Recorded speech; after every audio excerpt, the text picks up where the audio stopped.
Socky! Did I tell you about Liam having Regan and Mason there yesterday? And I kept saying over at video call, I'm going to plough one into your auntie, Liam. Yeah, because you're a dickhead. Here he is. Kelly is in the chat. Kelly. Hello, hello, hello, everyone. Are we Hello, well? Kelly. Yeah. All right. Yeah, not bad, mate. Yourself? Yeah, not too bad. Fuck's sake. Good day? No, not particularly. Oh.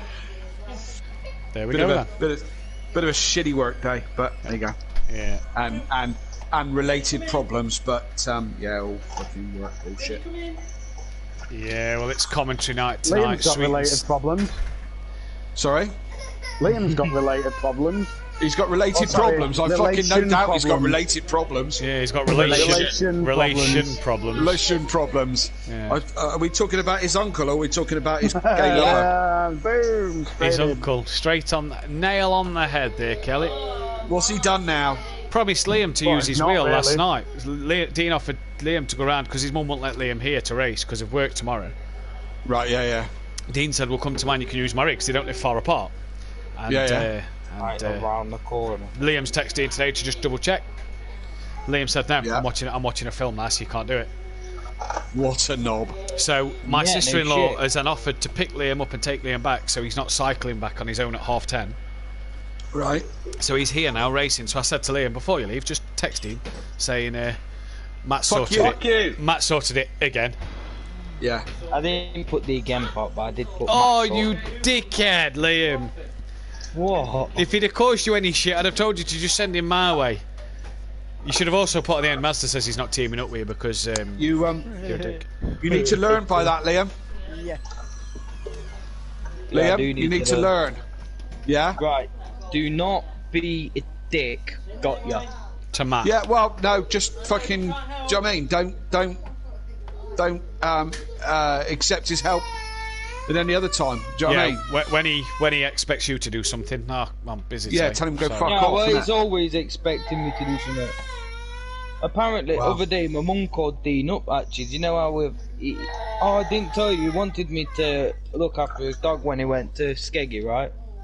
And he wanted me to stay there and shit. Monkey Boy's selling a Logitech pedals and shifter. No, sorry, wheel and shifter, no pedals. And because they're coming here. And weren't gonna offer me nothing for it, so my mum's called him up and whatnot. He's been like, and my mum says, "Oh, he's not staying at yours and whatnot," and he's like, "Oh, I can't go to Skegness now, then. Can't go on holiday." To look after a dog, you don't need to stay in the house. Yeah, no shit. Just go round, take it for a walk, let it out, feed it. Yeah, no chance. Can we get that house phone? Can we get that house phone? That dog drags Dean along, never mind me. I mean, Dean's not exactly the strongest guy in the wood, but I mean, it drags me along whenever I've tried to hold it for him. What are you on about? Dean's solid. If you want to aim out when I'm back, then I'll... Yeah, best of luck, mate, and I'll invite you to a party or whatever after. Admin chat tonight. Sort out Liam's future. Dean's text me, alright, buddy? Yeah, after Liam's race. future? What's Liam's future? No more. We're going to end it. We're just going to end his life, we've decided. Dean's text me, alright, buddy? Yeah, fuck off. I was, until we had to piss about fetching Liam. See what he says to that. Because we're doing it after, because it's the best time for everybody. Because Peter's busy Sunday, Kieran's busy Saturday. So while we're all there tonight, we're doing it tonight after the race. So we're right. Yeah. What are you on about? Restructure, I think. Restructure, you mean, yeah? Restructure, calendar, rules and regs, your bullshit driving. My bullshit driving? I saw it last night, Kelly, and I wasn't really impressed with you, to be fair. I thought it was quite wank. I think it was a poor performance. Well, sorry? Sorry? I just thought it was a poor performance from yourself last night. I think you let everybody down. Yeah, fair comment. Yeah, fuck it, I retire. Oh, Do you know what it was? no, Do you know what it was? the guy spun in front of me to cost me 3 fucking temps. Shut up, Liam. What?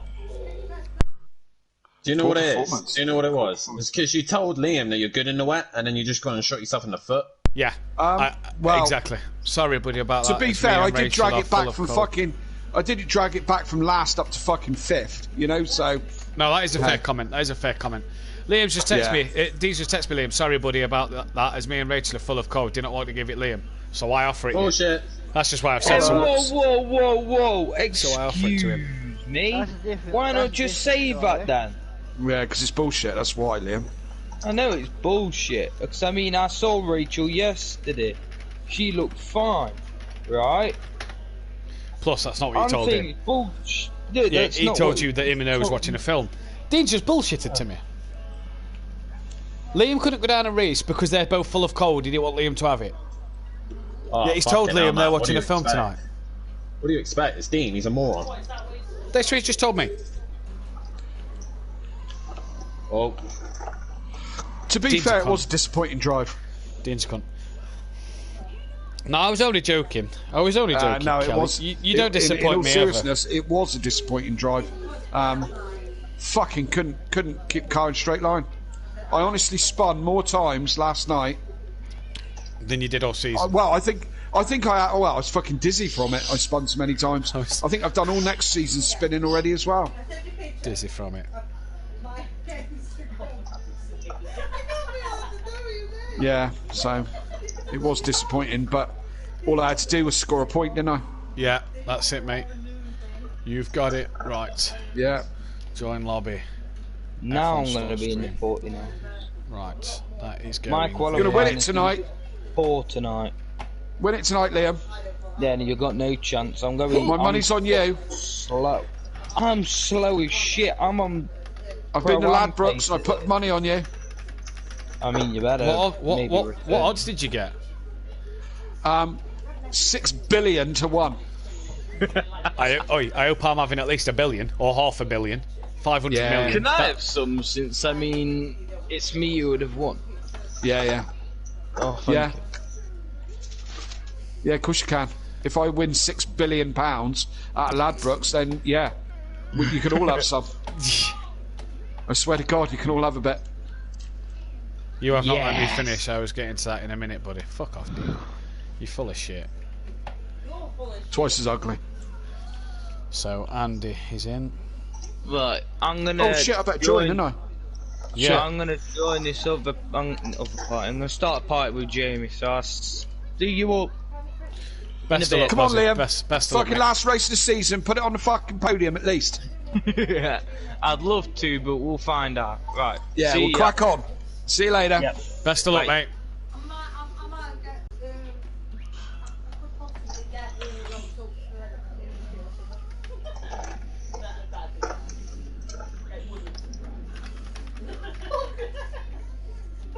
I'm back. Dan 147-1. Who's that? yeah. Dan, motherfucker. I will admit that I did cut the chicane at turn 1. Yeah. Yeah, I will admit that. I did bounce over that chicane quite Kelly, hard. by the way, I think you need to have a word with your son. Why? Ask him what car he was testing last night. Cora. Yeah. Oh yeah, I I didn't forgot. like to that. I forgot I to wasn't text you. testing it. I wasn't testing it. To be fact, let's be honest. I wasn't Sorry, testing it. He wasn't testing it. I was dared to drive it, so I gave it a go. Yeah. How was it? Shit. Yeah, like a Honda. Be honest. Be honest.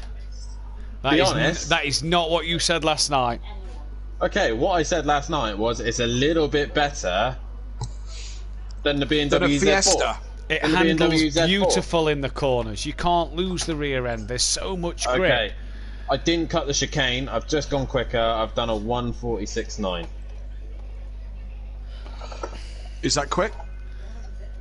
Well, D-Biggs is 4 tenths off me. Maz is 7 tenths off me. I think Andy did a 47.2.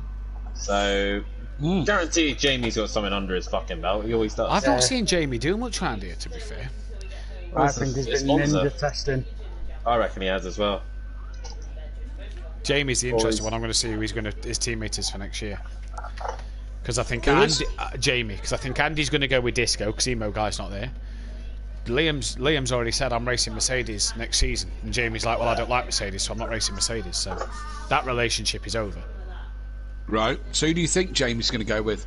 I don't know. The other one is who's Liam going to go with is another question for me. I don't know who Liam's going to be with. Jamie said what? What's caused the split? Liam wants the Merc.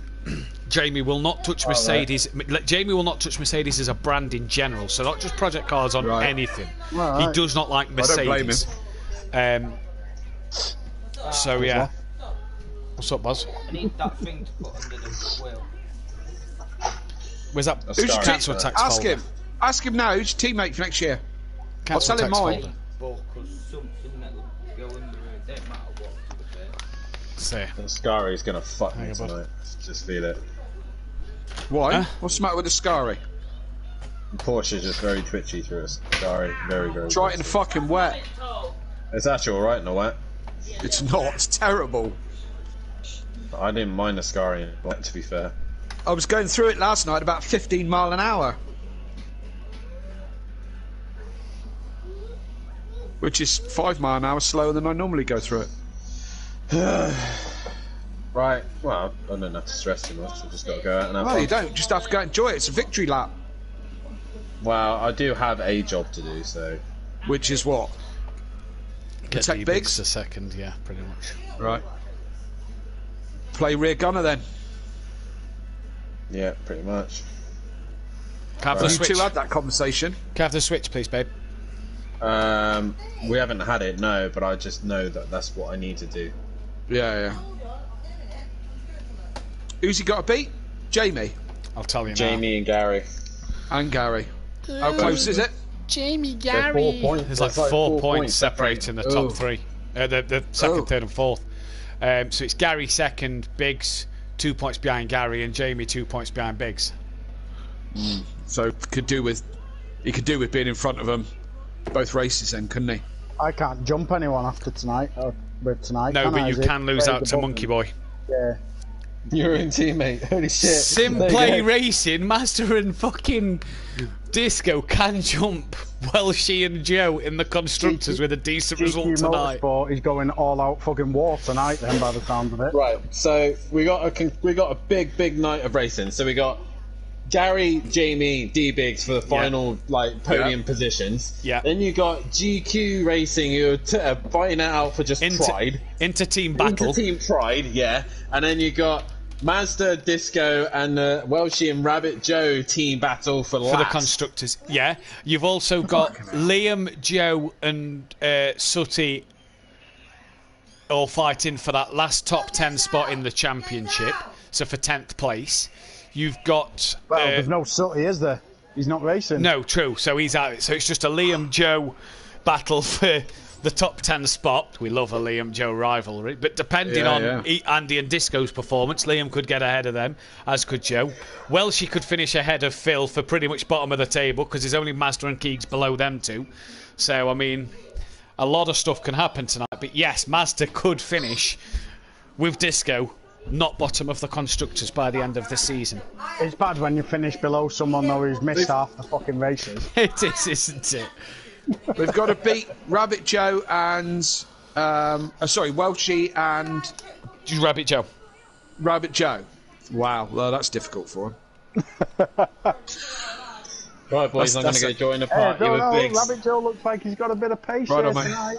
Yeah, well, best of luck. I'm going to sort a party out between me and Kelly, so best of luck to the lads.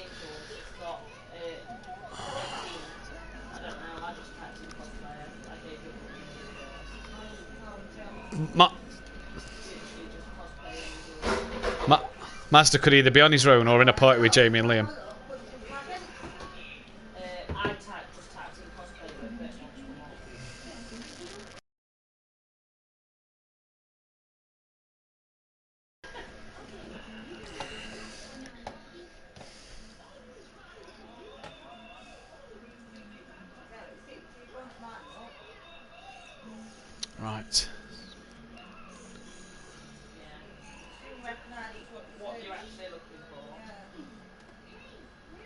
Little Leach is in.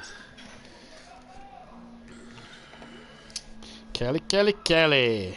Yeah. Yeah. Right, just going to pop for a quick toilet break before we start. Right you are.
Yes, indeed.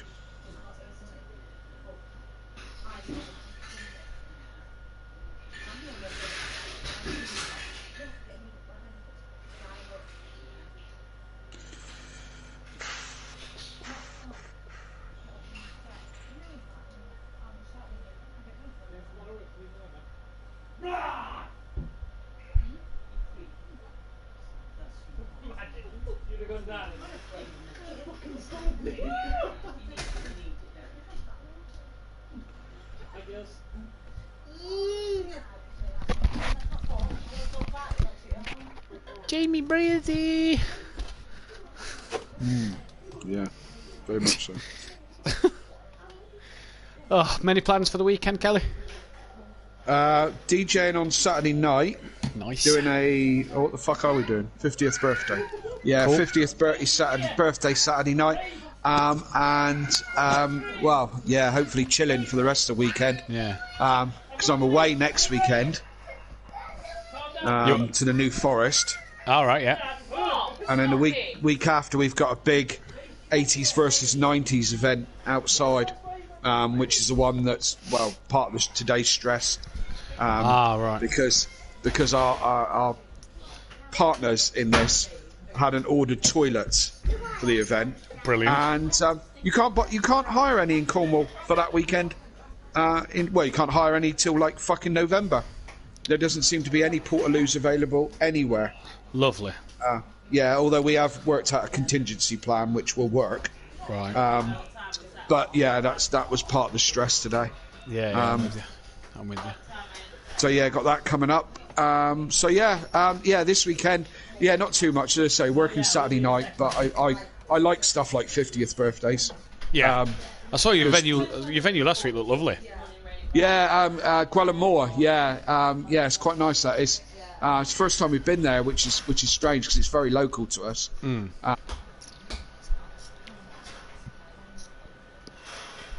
All right, nice.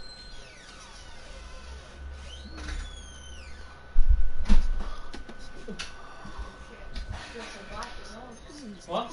Actually, I like 50th birthday because usually that kind of age group usually just tends to party. They tend to get on the dance floor a lot easier, that older group. Yeah. There's not so many inhibitions of the 40, 50 plus kind of group. Yeah, no, I'm with you. The opposite. So, yeah, so that might not be bad. And I'd say it's quite easy, so the rest of the weekend, Well, if we're going to have an aim to get back tomorrow. Just chilling, I think. Drive. Be nice. If I aim to get back this time tomorrow, so go that slow, then I'll just What time is it? Well, there is that. Not a clue. Couple of 2 minutes left, two. yeah. Couple of minutes left, yeah.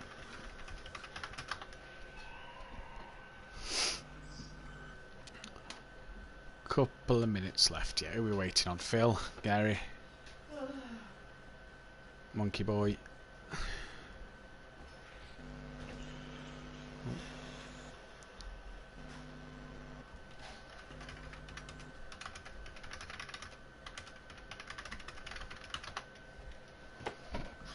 What's the weather? Completely clear, is it? Yeah, pretty much. Fuck. Pro-Ams really have had the shitty end of the stick weather-wise this season, They haven't have this season, haven't they? Yeah. Fuck, it's so hard last night. That was the hardest race I've had all season.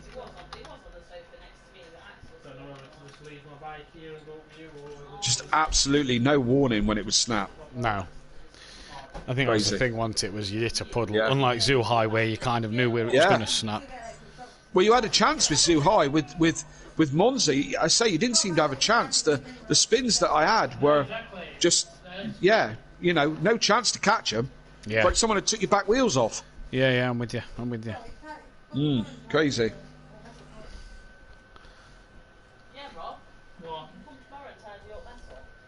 But Kieran went past me like it was Fury going past me. No, she had fun. So, I'll have Axel, so you come down here to tidy mess up. If you're not going to tidy it up, it's better to come home and tidy it up. Yeah. Whoa! I'll be tidying it up. Yeah, Gil, we've seen your tidying up. Right, Matt, well, tomorrow then you've got to wipe. Only times we were any good, well, when I did half the book there.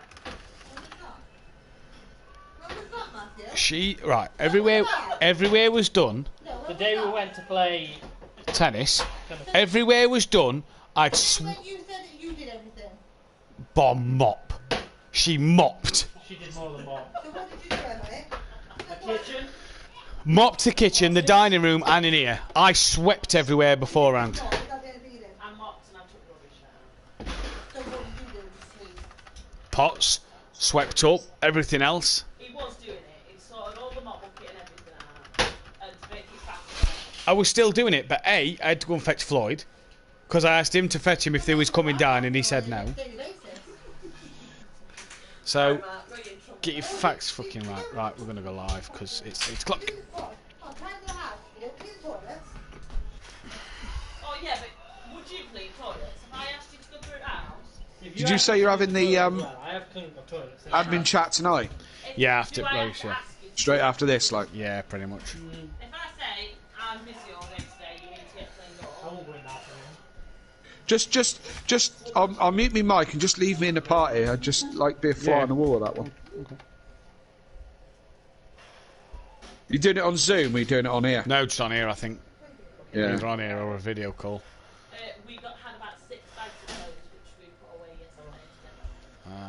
Right. So I'm going to be going in a minute. Yeah.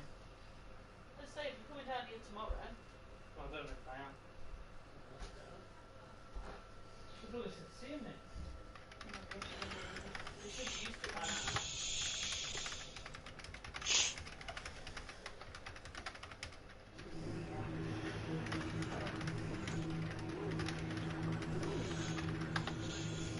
Right, here we go. We're going to go live. Whoa! Shut that door. Well, wait.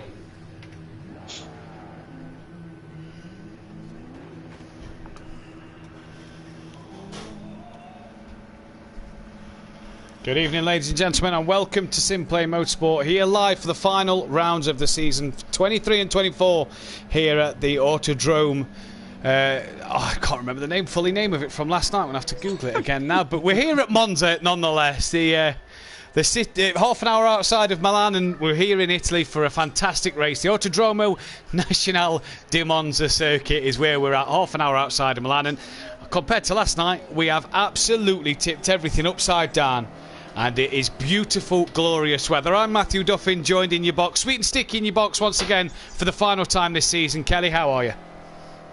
Very well. Look at this weather. Come on, innit? It's beautiful, Would you Adam and Eve it? really. I mean, honestly, yeah. Last night there was some guy with a big boat loading on giraffes 2x2, lions 2x2, stuff like that. It was biblical rain last night, and pro night, beautiful sunshine. What is that all about? The Pro-Am boys have had it a bit easy, haven't they, this season? A bit difficult, compared to last season. Absolutely. The Pro boys, they're the ones who earn their money. Surely they should have it wet, shouldn't they? You'd have thought so, wouldn't you? You'd have thought that would have been the case, but it's not going to be that way for these guys tonight. Bone dry tonight. The forecast looks crystal clear. It looks absolutely beautiful, and no doubt we are going to bring you some fantastic racing. Oh, there's Andy round in the background under the bridge. Before a score. We've got 11 drivers out there. We are expecting a few more to turn up later in the evening. And I tell you what, crowning the champion last week, we've got a fascinating night of racing where there's an inter-team battle between Peaceful and Monkey Boy. There's a battle for the final 10th place on the final standings between Sooty Bozzy and Rabbit Joe. There's also a brilliant battle for second place in the title. Gary D. Biggs and Big Boy Brazier separated by 4 points. Gary leads Big D. Biggs by 2, and D. Biggs ahead of Jamie by 2 as well. So what a battle we've got there. And a bit of news for the SimPlay Racing boys in terms of the BMW. They've got a chance of getting off the bottom of the constructors' table with a good result, depending on what straight line racing can do. In fact, depending on what Run Flat Racing do as well. It's going to be difficult for them to get going. But we'll have to see what happens in this one. Kelly, thoughts on tonight's track? Well, kind of business as normal, isn't it? Apart from take this man out of the mix, really, because our champion has been crowned last year. The man on your screen right now on Orthodubs is your new champion. But yeah, you're quite right. We've still got a battle between Jamie Brazier and D. Biggs and Gary. So, you know, it's kind of business as normal. My thoughts on the track, historic track. It was one of these that before the whole COVID thing that me, Haley and Dan were talking about going and having a trip there, which would have been last season for the Grand Prix. You know, the home of the Devosi and steeped with absolute history. Me personally never got on very well with it, but I love the place. Not so keen on driving it. Yeah, it didn't look like you got on very well with it last night. No, wasn't the best. Yeah, we are though. Who's that's just got in the session? Gary's just got in the session. So nice to see Gary in then and ready to go here. Then we are looking at some of the best drivers here at SimPlay Motorsport. The Pro boys, they're not in this category for no reason. And what are we going to expect tonight? We saw Liam last week take his first ever podium in the Pro Series, which was a joy to watch. Seeing him come from Pro-Am into the Pro and get that podium was fantastic to watch. Can he do it again? That is the big question on everybody's faces, as we've just lost Gary, so he's maybe not have set it up with the steering wheel. But what we have got then is we have got an interesting night, Kelly, of drivers. I'm going to go through the current championship standings, if that's all right with you. I know you enjoy the I'd tables. Love you to. In fact, I was missing it already, so yes, please. There we go then. So it is Don Orthodubs, your champion, 65 points, clear of Gary 131, who's back in the session. Gary then second on 335, 2 points ahead of D Biggs on 333. Big Boy Brazier on 331 in fourth. Little Leach and 276. He's a bit too far back at the moment. Peaceful Explosion is then on 198. He's down in sixth place. Monkey Boy in seventh. The little inter-team battle to see what them guys can do in terms of who will finish top six or not. Disco McDisco Face then 20 points behind Monkey Boy. Andy then on 159 in ninth place. Sooty on 136 in 10th. That Bozzy Boy sits 11th on 135. Rabbit Joe sits in P12 on 132.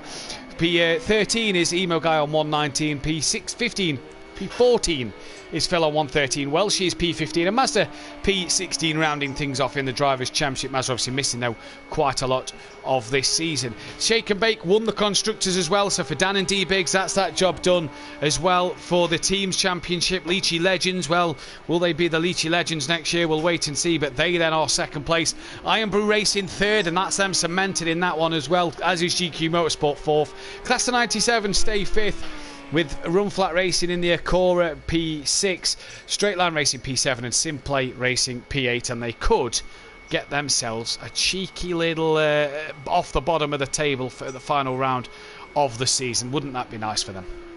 Absolutely, yes indeed. And Just watching what's going on. We're just in a practice session at the moment, so no real. Nothing really on the line for this. The guy's just getting a feel for the track and whatever. But I've noticed Jamie going round and round and round. He's had about 3 spins already before we've even kind of got going. So I hope he's not. Yeah, I hope he's not struggling too much, because we've got a lovely little battle for the runners-up position tonight, as you've already pointed out. So yeah, I hope he's not. Not going to have an off round tonight. But I just noticed he's been struggling a little bit in the first opening laps. But then it is a practice. He might just be finding his feet. This practice is for. Exactly what practice is for. Is Gary's in, and we say evening to Phil. Phil now in the session. We say evening to Daniel Francis, Team Prolapse, Disco McDisco Face, Joe Colclough, Smithy, Kelly, yourself in the chat, Michael Matthews, NJ's in there, Ben Parkey, Team Prolapse has entered the chat. We also say hello to Fury. Ben Parkey also mentioning about the women's volleyball's on, so he's having a wonderful time. He says in the chat. BT Targer as well. He's in the chat with us as well. So a lot of drivers, a lot of conversation already in the chat. Nice to see good. Already tonight as D Biggs here has a bit of a spin. Peaceful explosion, looking like he's got some good pace. It's great to see. We had a great audience in last night, great views, great likes on the stream, great people chatting as well. And it was brilliant to see. Let's keep this up for tonight as well. Final race of the season. We'll be back live tomorrow night as well, 8 p.m. BST, for the GT finale around Suzuka, or as the game registers it as, Sakito. So we'll have to see what will happen around there. 13 drivers currently on track. We are expecting 14 with Monkey Boy turning up shortly. Yeah, absolutely. And great to see lots of people in the chat. Keep the chat coming, ask us some questions. Between me, Matt and Google, we know everything. So all you got to do is ask, and I'll read a bit of it, and probably Daniel Francis will read the most of it, and come back to you. So feel free, if you've got some questions, let's have them. Last round of the season, the Jewel in the Crown, the Pro Series here at SimPlay. So let's have your questions, your thoughts, anything you want to say, or if you want to shout, if you want to mention, you've got birthdays or anniversaries or anything significant, put it in the chat and we'll tell the world about it. Put it in the chat and we will tell the world about it at all. And just say, instead of me, Kelly, or Google, Daniel Francis is in charge of Google tonight. He will be the Google expert to give us the facts that we don't know as peaceful. Just takes a few track limits in. You see him just getting off the power and backing out of that one into the pits he goes. As Big Boy Brazy, he may have found his feet a little bit.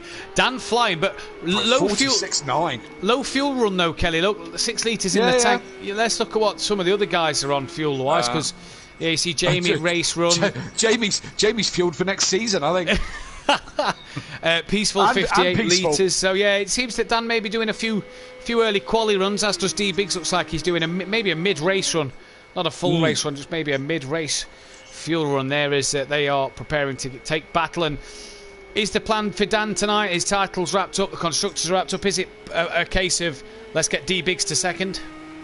Well, you would think so, yes. And someone in the background, who's that going round? That was Bozzy going round. You would think so, wouldn't you? Although it looks like Dan's flying, doesn't he, with a second faster than Jamie at the moment. You would think that Daniel would do the right thing and play rear gunner for D Biggs to get him up to the title. But hey, we're expecting exactly the same from Little Leach to be rear gunnering Gary. So there's only a couple of points between them. So still all to play for this evening. Rabbit Joe just broke the 48 barrier. Sorry, Kelly. Rabbit Joe just broke the 48 barrier. He's starting to go really well, isn't he, Rabbit Joe? Jamie comes in front of D Biggs. He is. Him and Liam have really started to find their feet at the back end of this season. And there's that Porsche that you enjoy so much. Yeah, I do like that. I do like it in the blue. I like the Porsche anyway, but I do like it in the blue, in its blue livery. It's really quite pretty. We do like the Porsche, although we're going to have a test session for next year's car, so we might hang the Porsche up. You never know. Acura? Oh, absolutely not. Yeah, thought so. I thought so.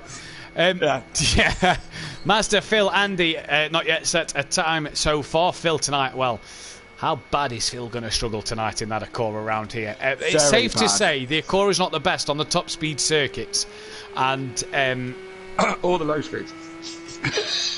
or anywhere. Well, yeah, you It's probably say best that. left in the car park. It probably is, but Phil may find himself struggling a little bit tonight. Flying the flag solo for Run Flat Racing as they no such Apex tonight, busy at work. We saw him watching the stream last night. Hopefully he'll be here tonight as well. Yeah, Team Prolapse, so. shout out for Kelly. Secured second in the championship last night. Big shout out to Matt for running an awesome league. So thank you very much, Team Prolapse. Thank you for that. That'll be Nicky, I assume, running that account. I would have said so, probably. Big up to my team, and I didn't. I thought about it last night in my thank yous in the chat, in the after race interviews, and I didn't. I didn't do my media thing. I'm not very well media trained, am I? Because I didn't thank the team, Prolapse, and my teammate Nicky, who's been a brilliant teammate all season. To be fair, he has really had my back, and So good evening, Team Prolapse, and love you. Interesting to see then that Gary and Little Itch confirmed last week that they are getting rid of the Porsche. Will that be the case? We'll see next season as Monkey Boy has joined the session. I think they've not confirmed a car yet, but I think they've confirmed that they are leaving the Porsche manufacturer and going to something else. So we'll have to keep our eyes out for what happens there. Daniel Francis, rumours have it that there was some Akoras testing at Zolder last night. Indeed, there was. I'm not going to say on stream who, but indeed there was a couple of Akoras testing last night. As who's that gone round? I think it was Dan. It's hard to tell. They're both in the pits. D Biggs has gone second. Yeah, I think it was D Biggs who went round in the background there. Rabbit Joe, look at him in third place. That's a good shout, isn't it? He's still there. Nobody's tumbled him yet. Let's hope he can do the same in qualifying as he's going out for another crack at it. Yeah, I heard that rumour as well, Daniel, that there were some people testing the Akoras. I think they were just in the car park with the boots open. They were just using them as skips, really. So, yeah. I know from one driver he went quicker in the Akora than the Z4, so he says I'm definitely not touching the Z4. So that to me makes the Z4 a worse choice than the Akora. It does, and that's why I guess we never see it. I didn't even know the Z4 was on the game. Oh well, there we go. There we go, as Monkey Boy is in the session. Then we have 19 people watching. Guys, 14 likes. Let's hit that thumbs up button. Let's subscribe to the channel if you are new, and let's get this video to at least 20 likes before lights out for race 1, round 23 here tonight. What can this man do? It's going to be an interesting one to see here. He's quicker than Jamie, just by a couple of tenths, but quicker nonetheless. Next season, Kelly, we will be on the podium every race, and the championship will be yours, says Nicky, on the Team Prolapse account. We'll edit that bit. Oh, no, wait, we're live. Now, we said Phil may not do that well in the Akora tonight. 7th place. But Seventh place. Yeah, that's not too bad at all, is it? Quicker than the Leachy legends and Mr. 2 times himself, Gary 131. Quicker than that Buzzy Boy, Welshie, Andy and Mazda in this practice. It's only practice. Could them boys be holding a bit of time back? Do they have more in the locker to give us? We'll wait and see. But Phil, currently, giving it his all. Now, I have done the Akora around here. I have tested the Akora around here a little bit. A 48.1 was my best. And that is good enough at the moment for P4. You know. Yeah. As that Buzzy Boy moves himself up to P9 then, just improving a couple of tenths on that lap as we're on board DB. Are you wanting to do a lap, Kelly? I was thinking about it. He's having a bit of argy-bargy with Rabbit Joe, isn't it? You know, this is practice, boys. Welshie. Yeah. You know, this is practice, boys. Behave. I was thinking about it. Trying to remember all the names. I mean, the last corner. Wow, if you don't know what the last corner's called, then you really don't know anything about motorsport, do you? Because it's obviously the world famous Parabolica. This one, as we come round here, which is the last corner of the track, as you build up for a hot lap. This is basically straights and a couple of chicanes. It's all about power, Monza, and a real power-dependent track. As we see D Biggs trying to get into Welsh's slipstream a little bit there as he moves across the track, across the start-finish line to start that race. Welshie disappears. He's gone back to the track. Bit of a whirl on the grass there. Now, brake. Now, just before the 100-metre board, down all the gears through this chicane. This was put in a few years back to slow the track down a little bit, and it certainly does. It's a very slow-speed chicane after a very fast, long straight. Curva Grande, this one? Yeah, Curva Grande, yeah. Yeah, Curva Grande. As we come through a flat scat, absolutely flat out in most formulas. Under the bridge, as you just get past the bridge, hit the brakes, down all the gears again into second gear, through the left and the right. Forgot the name of this chicane. That's okay, Matt, don't help me. I don't know it as well. Lesmo 1.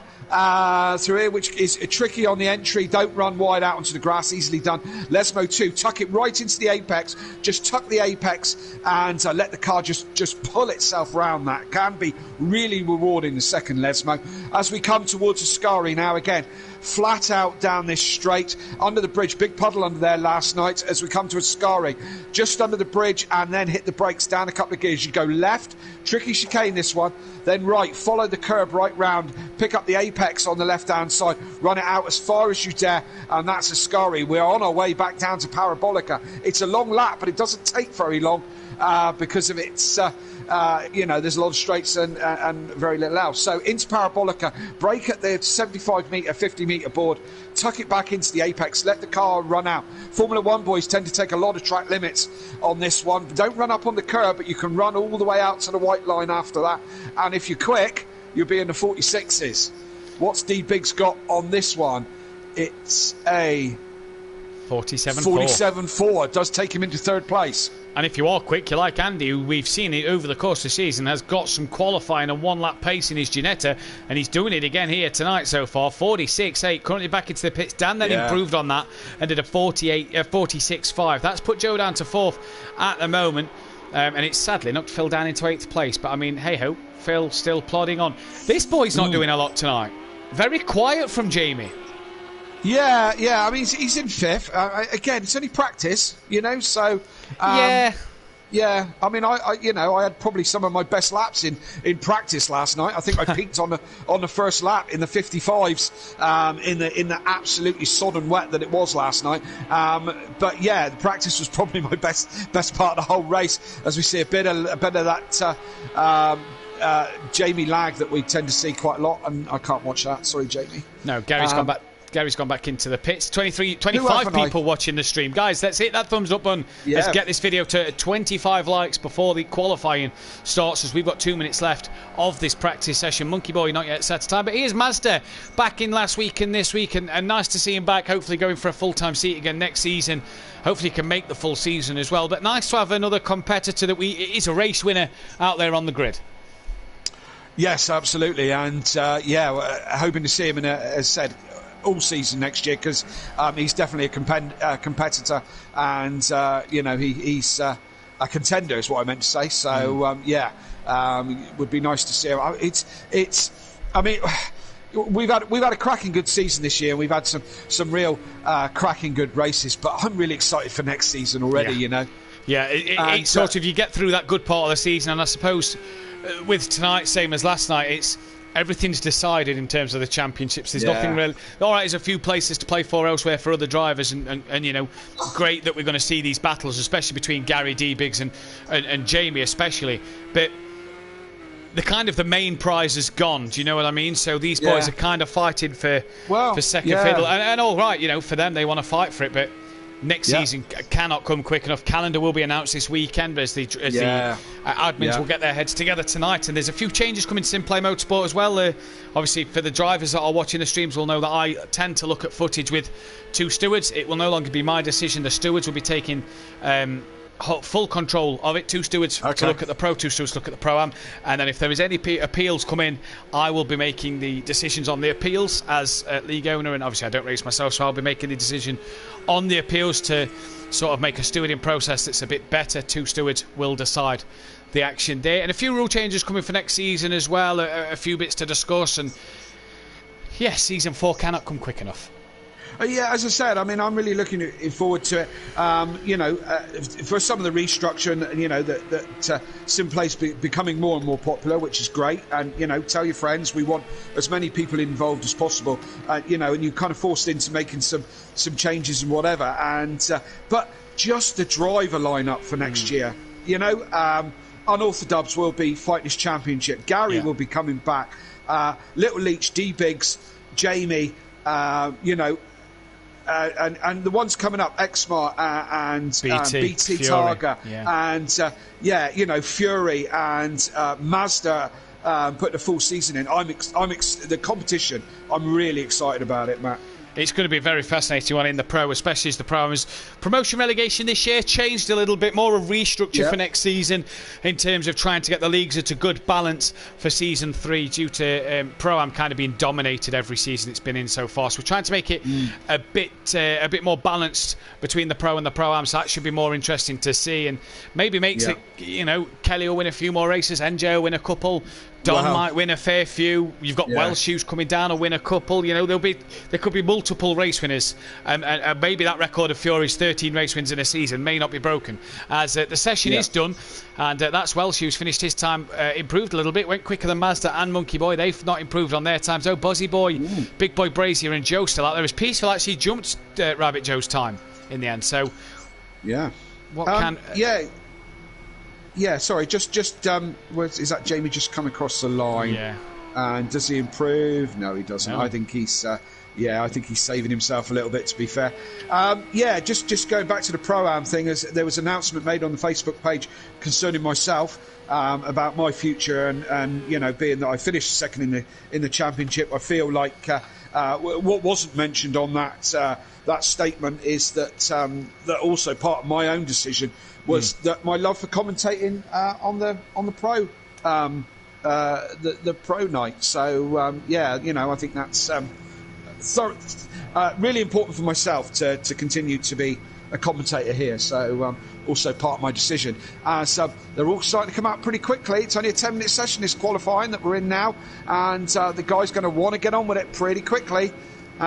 Just short of 2 minutes a lap here by about 14 seconds. So they've got to get out to get the job done early on and straight away. They've got to make sure, though, that the cars are out and flying. Peaceful Explosion has got himself a one-place grid penalty at least. Can we bring the screen up, Kelly, that shows us what he's got while the driver's on his outlap? Because that is a minimum of a one-place grid penalty there, look. So already Peaceful putting himself on the back foot and needs to hope for a massive qualifying here to get himself back. Got to do pole now, hasn't he? Well, I mean, he got fourth, didn't he, in the practice, so anything better than fourth to put him around about where he was in the practice session, but that's unless Gary and Master and Jamie can't improve themselves, or any other driver for that matter. Yes, indeed. As everybody out other than Big Boy Brazier at the minute end. 25 people watching 17 lights. Guys, let's hit that thumbs up button. Qualifying now. 8 minutes 45 left on the clock, and already the first driver on track is only coming out the second, Lesmo. So they're going to lose about 2 minutes as they get to the start finish line. Then it's Bestie BT. Evening, mate. Evening to all the Prolapse drivers and everyone in for that matter. Says Fury. Loads of them. Yeah, plenty of rainbows flying the flag tonight. And hopefully they'll be there tomorrow night as well. I think a few of them on the track. Here he is. We've not seen him yet, but here he is. Car number 69. Will it retire? Will it be back for next season? Who knows? Maybe. I was going to say something then I probably shouldn't say, but so I won't. So moving swiftly along. I haven't seen much of Gary yet this evening, but Gary sandbags in practice, doesn't he? You think so, don't you, at times? Yeah. You think so. He's got to have more pace than that in the bag here in this qualifying session. I think this is where we'll see it as well, as the leaders are coming down the start straight. Sorry, the leaders.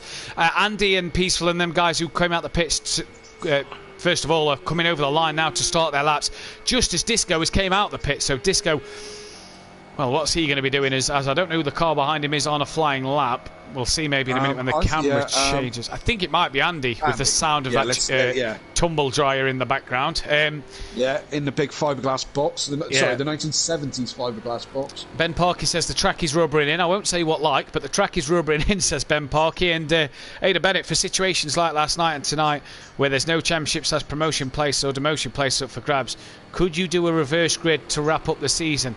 The problem is with that is it's a lot of faffing about, and the drivers don't know about it. So it could be something that's brought in maybe in the future, Aidan, and we'll take that on board. But it's also just a bit of faffing about at times. 26 people watching, 18 likes, guys. Let's smash the thumbs up button. Let's get 25 likes before this first race of the night, because that'll be a massive target before race one. Yeah, absolutely. And in fact, I should do it. So from 18, 19. There you go. Up to 19. There we go. That's one more onto the screen. Beautifully done. Andy then will be the first man to set a lap time, and currently it's the purple sector 1 of anybody at the minute through the sector times. Disco though did go purple sector 2, but he's obviously still on a bit of an outlap, so ignore Disco's time as Andy now has gone purple sector 2, and no one yet beating Andy as he's coming up towards the Parabolica, and look out for the 75 metre board that doesn't exist just before the 50 on the brakes, but quickly off the brakes as well, Kelly, to carry that speed through the Parabolica, and it's how quick you're off the brakes and back on the power and round the Parabolica to get the best run out of it. As here comes Andy, then nobody's been purple in the sectors other than Andy so far, and he crosses the line now and does a 1:46.6. That is not a bad banker lap at all. Yeah, that's a really good start and a really big benchmark. Dan goes a little bit slower than that as Andy outbrakes himself, and well done, got through all the marker boards without smashing them up. Yeah, I was watching the stream back today. Obviously, you don't get to watch it while you're driving. And I'm watching the stream back today, and Daniel Francis tried that manoeuvre and managed to hit every single one of them. Yes, he did. Sorry, Dan. Sorry for calling you out and picking you up on it. Calling you out on that, and there's no harm done, and no rule against it. But he swept through there, managed to hit every single one, every right and left. But it was Andy making a better job of the slalom. In Dan's defence, it was very wet. It was very so to get the car slowed down and stopped to turn around and was a bit harder. Joe was actually purple through the final sector there, as Dan is currently purple sector 1 at this moment in time. So Dan flying as it stands at the moment then. Joe the fastest through the final sector. What is Dan going to do? Only needs to find a 10th so far, and being quickest in sector 1, we'll see what he's doing in sector 2 as he comes up to it at the exit of Ascari chicane. But everybody other than Jamie's done a lap time. Ignore Disco's. He's going, yeah. I saw that starting. He was purple, pushing just a little too hard, and that may be a trip back to the pits to get a fresh set of boots on and go again. Here it is for Dan. Andy's in the pits. Peaceful's up to 3rd. Good luck from Peaceful at the moment as well. Joe back up into 5th place here. Gary up into 6th. Again, the top 6 covered by just under a second here. So good stuff. Phil, a 48.4, so he's quicker than Big Boy Brazier. And I tell you what, the Acura, hey? Nakura, hey. Mid-pack. Hey, has he been cutting all the chicanes? He's got a tow rope on the back of Andy's Ginetta that's done a 46.6. So he's towed Phil along, I reckon, there. Can Phil improve 9/10 to get Gary? Possibly not. But hey, the Acura, low 48. Cracking job, Philip. Absolutely. Fair play. As Peaceful, I think improved a little bit there. He was quicker sector 1 last time around. Phil has actually gone purple sector 1 this time around. So, hello. Yeah. Hello. What's he going to do now then? He's obviously pulled the motor out and put Porsche 1 in it. Well, I don't know why he was purple sector 1 because he was 6 seconds down. So that lap, not where we want to be. Look at that Bozzy boy struggling. 2 seconds off the leader and down in 13th place. Not where we used to see him. Little each at the minute. Not where he should be as well. He crosses the line and goes P7. So just bumps Phil down a place. Jamie, though. Jamie. Well, yeah, Jamie's well down. Gary's not exactly setting things on fire, but respect to Rabbit Joe and to Peaceful. Both doing a stellar job. Peaceful really capitalising on the power of that Mercedes, because that thing is quick. Sorry, Kelly, as we speak about Jamie Brazier, he just went purple sector 2 before Unorthodox took it away from him. So Jamie then looking like he may be on a better lap. I don't know if we can catch the end of that one. But he's able to... here he is then coming through the Parabolica. Disco was quickest through sector 1 this lap as well. Dan purple sector 2 now. So we'll have to jump to Dan and then Disco. But is Jamie going to improve on his current 9th place at the minute? He does, but only 7th. He does, but it doesn't go hugely quick, does he? Disco across the line in front of Dan. Any improvement from him? Yes, goes 8th. Dan across the line loses all his time. No, that may have been his outlap from the pits, I reckon. Yeah, well, absolutely. And he's probably on the hards, and he'll probably go another lap. D-Biggs, purple sector 1. So D-Biggs flying through the first sector then, and track rubbering in, and the warmer... Oh, we've lost Jamie! Now, can he get himself back in before the... It doesn't matter about the 2-minute marker on the online championships. You can get yourself back in. Can Jamie get back in? He may be starting at the back of the grid, but to get himself back in will be important, and that for Jamie is terrible because his Q1 average, P2. Yes. Bringing the averages out now, Kelly. Even if he can get back in again, he's going to struggle doing it better, isn't he? Jamie's back in. I say he's going to struggle to get out and do anything from there now, isn't he? Here we go. We've got a question in, Kelly. You sat down to commentate, but need food. What is your go-to takeaway? Chinese. Oh, Chinese for sure. Chinese, absolutely, definitely. Without a shadow of doubt, and all day long and twice on Sunday. Yeah, exactly. So, yeah. Rabbit Joe here, still the quickest through the final sector, and is that D Biggs has not improved his time there, so lost all his time in the final sector then. Andy's just gone quickest through the final sector, but what kind of lap is he on? Joe looking quite good value for his money as he comes back into the pitch. Jamie did get in. Now he won't have time to do a lap, so that will put Jamie 14th place, and that average of P2 for qualifying 1 this season has just put himself P14. It hasn't ruined his average. It stays at 2nd place. So that's how good a job he has done all season. And Rabbit Joe, Little Each in the pits. They will not get another lap in here, but Andy will. And he's up on his time through Sector 1. Purple Sector 1. Dan, Purple Sector 2. Let's cut to Dan. We'll come back to Andy in just a moment as he's crossed the line and lost it all in the final sector. So Dan can't get that one done. Back to Andy then. Purple Sector 1 at the minute. Oh, well, there's that gone. There's a couple of tenths gone there. There's that going to be gone then. He's, where is he? On his way to the Ascari chicane.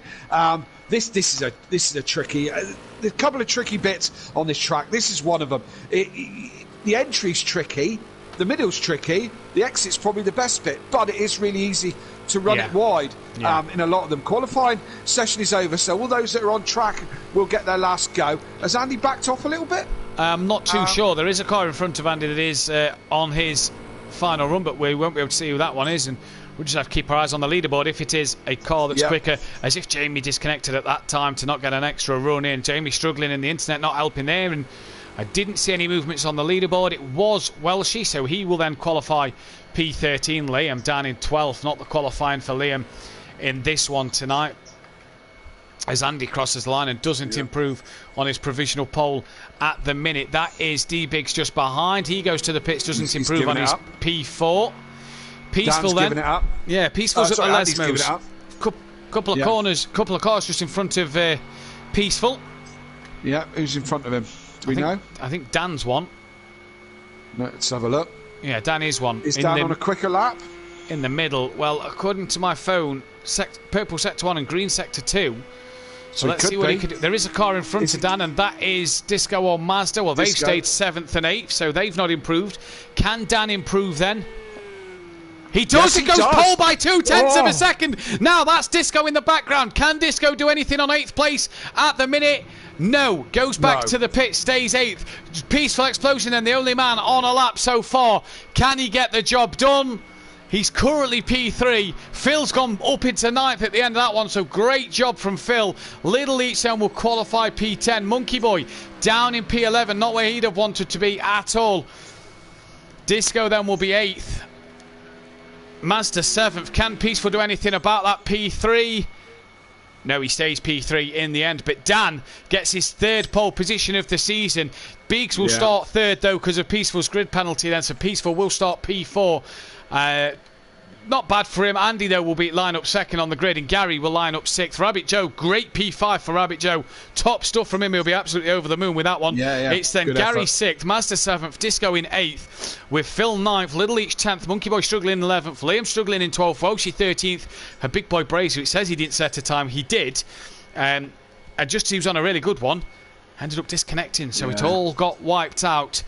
And he has to rebuild in this race. But Dan, great lap there at the end for Paul. We say a great evening to it. JR Sim Racing and Xmart as well. Pros have it easy tonight. Where's the rain, says Xmart. Don't let us down, says JR Sim Racing. Don't let us down, Disco, says JR. Yeah, funny enough, Xmart, the rain's dried up. Would you believe that? You would have thought yesterday that it would be flooded for weeks. It rained so much yesterday, but apparently not. It's all nice and sunny here now. And Aidan Bennett just really making me really quite hungry now.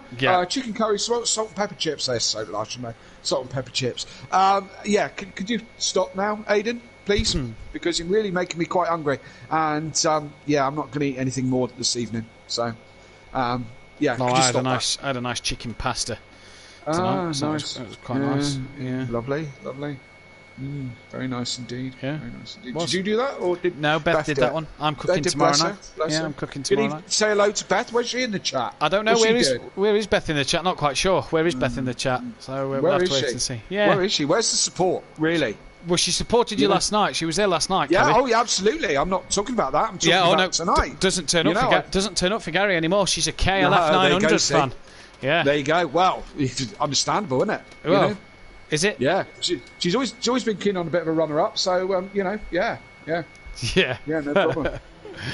It looks like we're all ready and synced up to go here then for the first of 2 races tonight, the final 2 of the season, and huge battle for second place in the championship. Who will get it? Oh, it's Dan on pole. It's green here at Monza, and it's a great start from Unorthodox in that Porsche. He's got away so well, but look at Rabbit Joe. He's also got a great start. So's Gary, just taking to the grass to get around D Biggs. They're side by side coming down towards turn 1. Joe though up into P2 and already has a great start. Bit of a rub from Gary there as they all pile into turn 1, and Gary has snuck himself into 3rd. Andy is right down into 7th place. He's lost out massively, but what a start from Joe and Dan.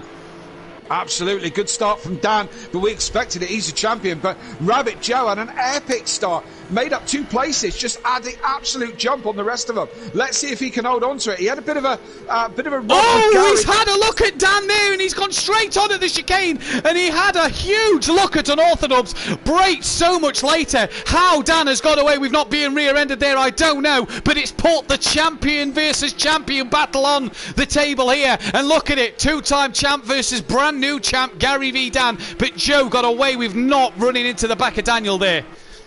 Absolutely. I'm just trying to watch it back on the stream because the stream's a little bit behind from what we're actually saying. Oh yeah, you're quite right. Oh, Joe had to get right out of it, didn't he? He was going to T-bone Daniel right in the back of his engine cover, but he got away with it. And Rabbit's gone down a few places, but he's kind of still in the hunt. But look, old rivals here. Gary's all over the back of Daniel as they come down to the Parabolica for the first time of asking. But D Biggs is there in 3rd, Disco in 4th, and where's Jamie? What did he do? Only went up a couple of places off the start. Yeah, it's only up to P12. Now, who remembers back to season 1? Gary 131 in the wet, round the outside of the Parabolica on AH for the win on the last lap. Me and Andy absolutely screaming at the top of our lungs.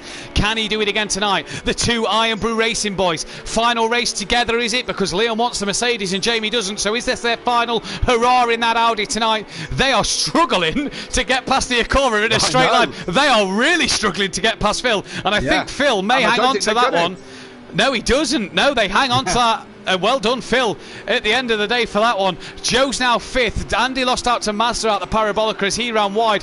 Let's see what these boys can do. Peaceful, he didn't get a great start. Look, down in 8th place from 4th on the grid. He went backwards a little bit and has Little Leach on the back of him as well. 27 people watching the stream. Guys, let's hit that thumbs up button. Let's get 27 likes for the end of this first race. That'll be brilliant. Phil attacking.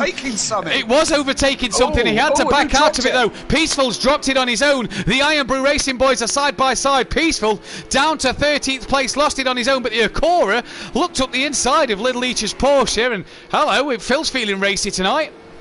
Yeah, got a bit of lag going on with him, and he is feeling racy. And finally found the second gear in that Honda, and it seems to be flying at the moment. But Dan has seemed to have broken away a little bit from Gary now.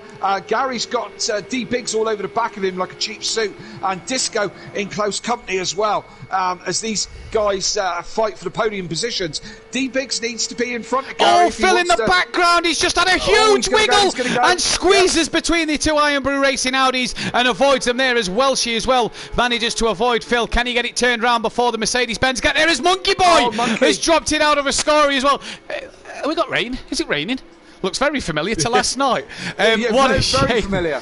What a shame. Mazda here on the back of Audi, the Ginetta looking to get by. Is that D Biggs getting past Gary, I think, further forward as well? They're definitely side by side. Indeed it is. And here comes Disco. As Gary pulls out, he can't do it because Disco's there. And Disco into turn 1 gets both places. Great manoeuvre. Gary looking for the undercut on D Biggs. Can't get it done. But what a job from Disco. McDisco face. Great driving from these 3, Kelly.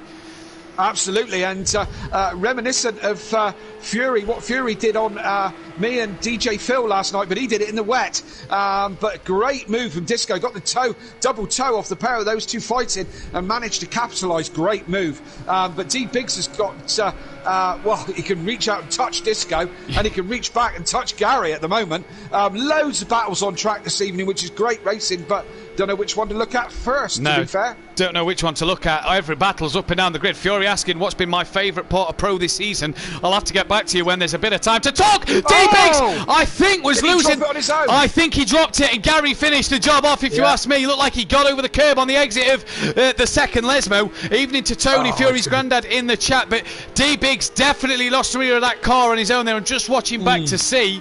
But I think Gary finished the job off there. Jamie trying to get past Little Each. Master trying to get past Joe, as Joe has now lost out to Andy, and Gary loses a chunk of time to Disco in that one. Has to get back on the pace. But is that second place in the championship wrapped up for Gary? We'll have to see then. As Little Each round in the background, Jamie, Liam, Disco, but D-Biggs has to avoid. Here comes Welshie as Little Each tries to get away again and go. Welshie then picks up another place, and the Acora, well, he might be back on the back of Little Each looking in just a moment. Gary then has a huge chunk of time to make. No, what's happened to Disco? What has happened to Disco? Disco's dropping. Oh, we've lost Andy. Disco's going slowly. Andy's disconnected. So's Rabbit. We've lost Andy from this race then. What has happened there to Andy in this one? Not what you'd want to see, but Mazda now back on the podium. Disco was on his own in front of Gary. Must have dropped it at the Parabolica. Joe also looked like he'd had an off. Did him and Andy have a collision somewhere? But Mazda's got his way through. And I'm not sure where Andy's gone then, but hopefully we can get him back for the second race. Yes, indeed. It's all going off. We've got, who was it? Fury asking what was the best part of the season. Well, it might be the last 4 laps, to be honest. It's been chaos so far. Yeah, it might be the opening to tonight. It's been brilliant. Yeah, it has been. I mean, we've started to settle down a little bit now.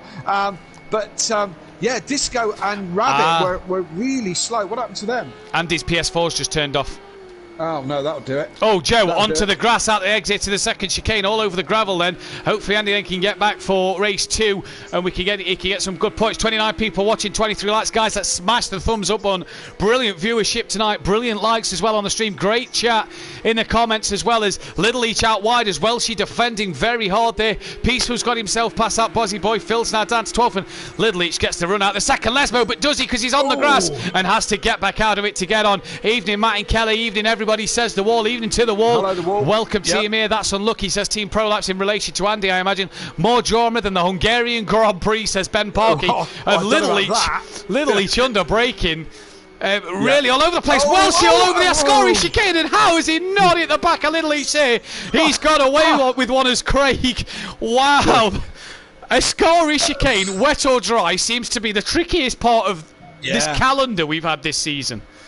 Absolutely, and I mean, it was horrendous last night. We were rolling through it in the wet. The Pro-Am guys, myself included, were rolling through it at a walking pace last night in the wet, but seems to be catching the Pro boys out in the dry as well. Yeah, the pit window, should I just say? Sorry, Kelly, someone's just asked the pit window. It is lap 5, same as the Pro-Am night. So lap 5 pit window's open this lap for anybody who needs to pit. Sorry, Kelly. No, not at all. What was I on about? Ascari. Ascari, yeah. And the funny thing is, Matt, probably, I mean, this has got to be the most popular track on the game, hasn't it? Yeah. I mean, you can almost guarantee you go into a general lobby, you can find GT3s at Monza reasonably easy, you know? So, you know, we all know this track really well. But there's a lot of mistakes tonight. A lot of mistakes, Tan. And I tell you what, there's more mistakes at the Ascari chicane than what there was at the corkscrew last week. 2 weeks ago. Laguna, Laguna. Yeah, absolutely. And I mean, hey, all those Pro boys who are watching, I think we made a pretty good job of it last night, boys. To be fair, because this. Who's that off? That's Little Each.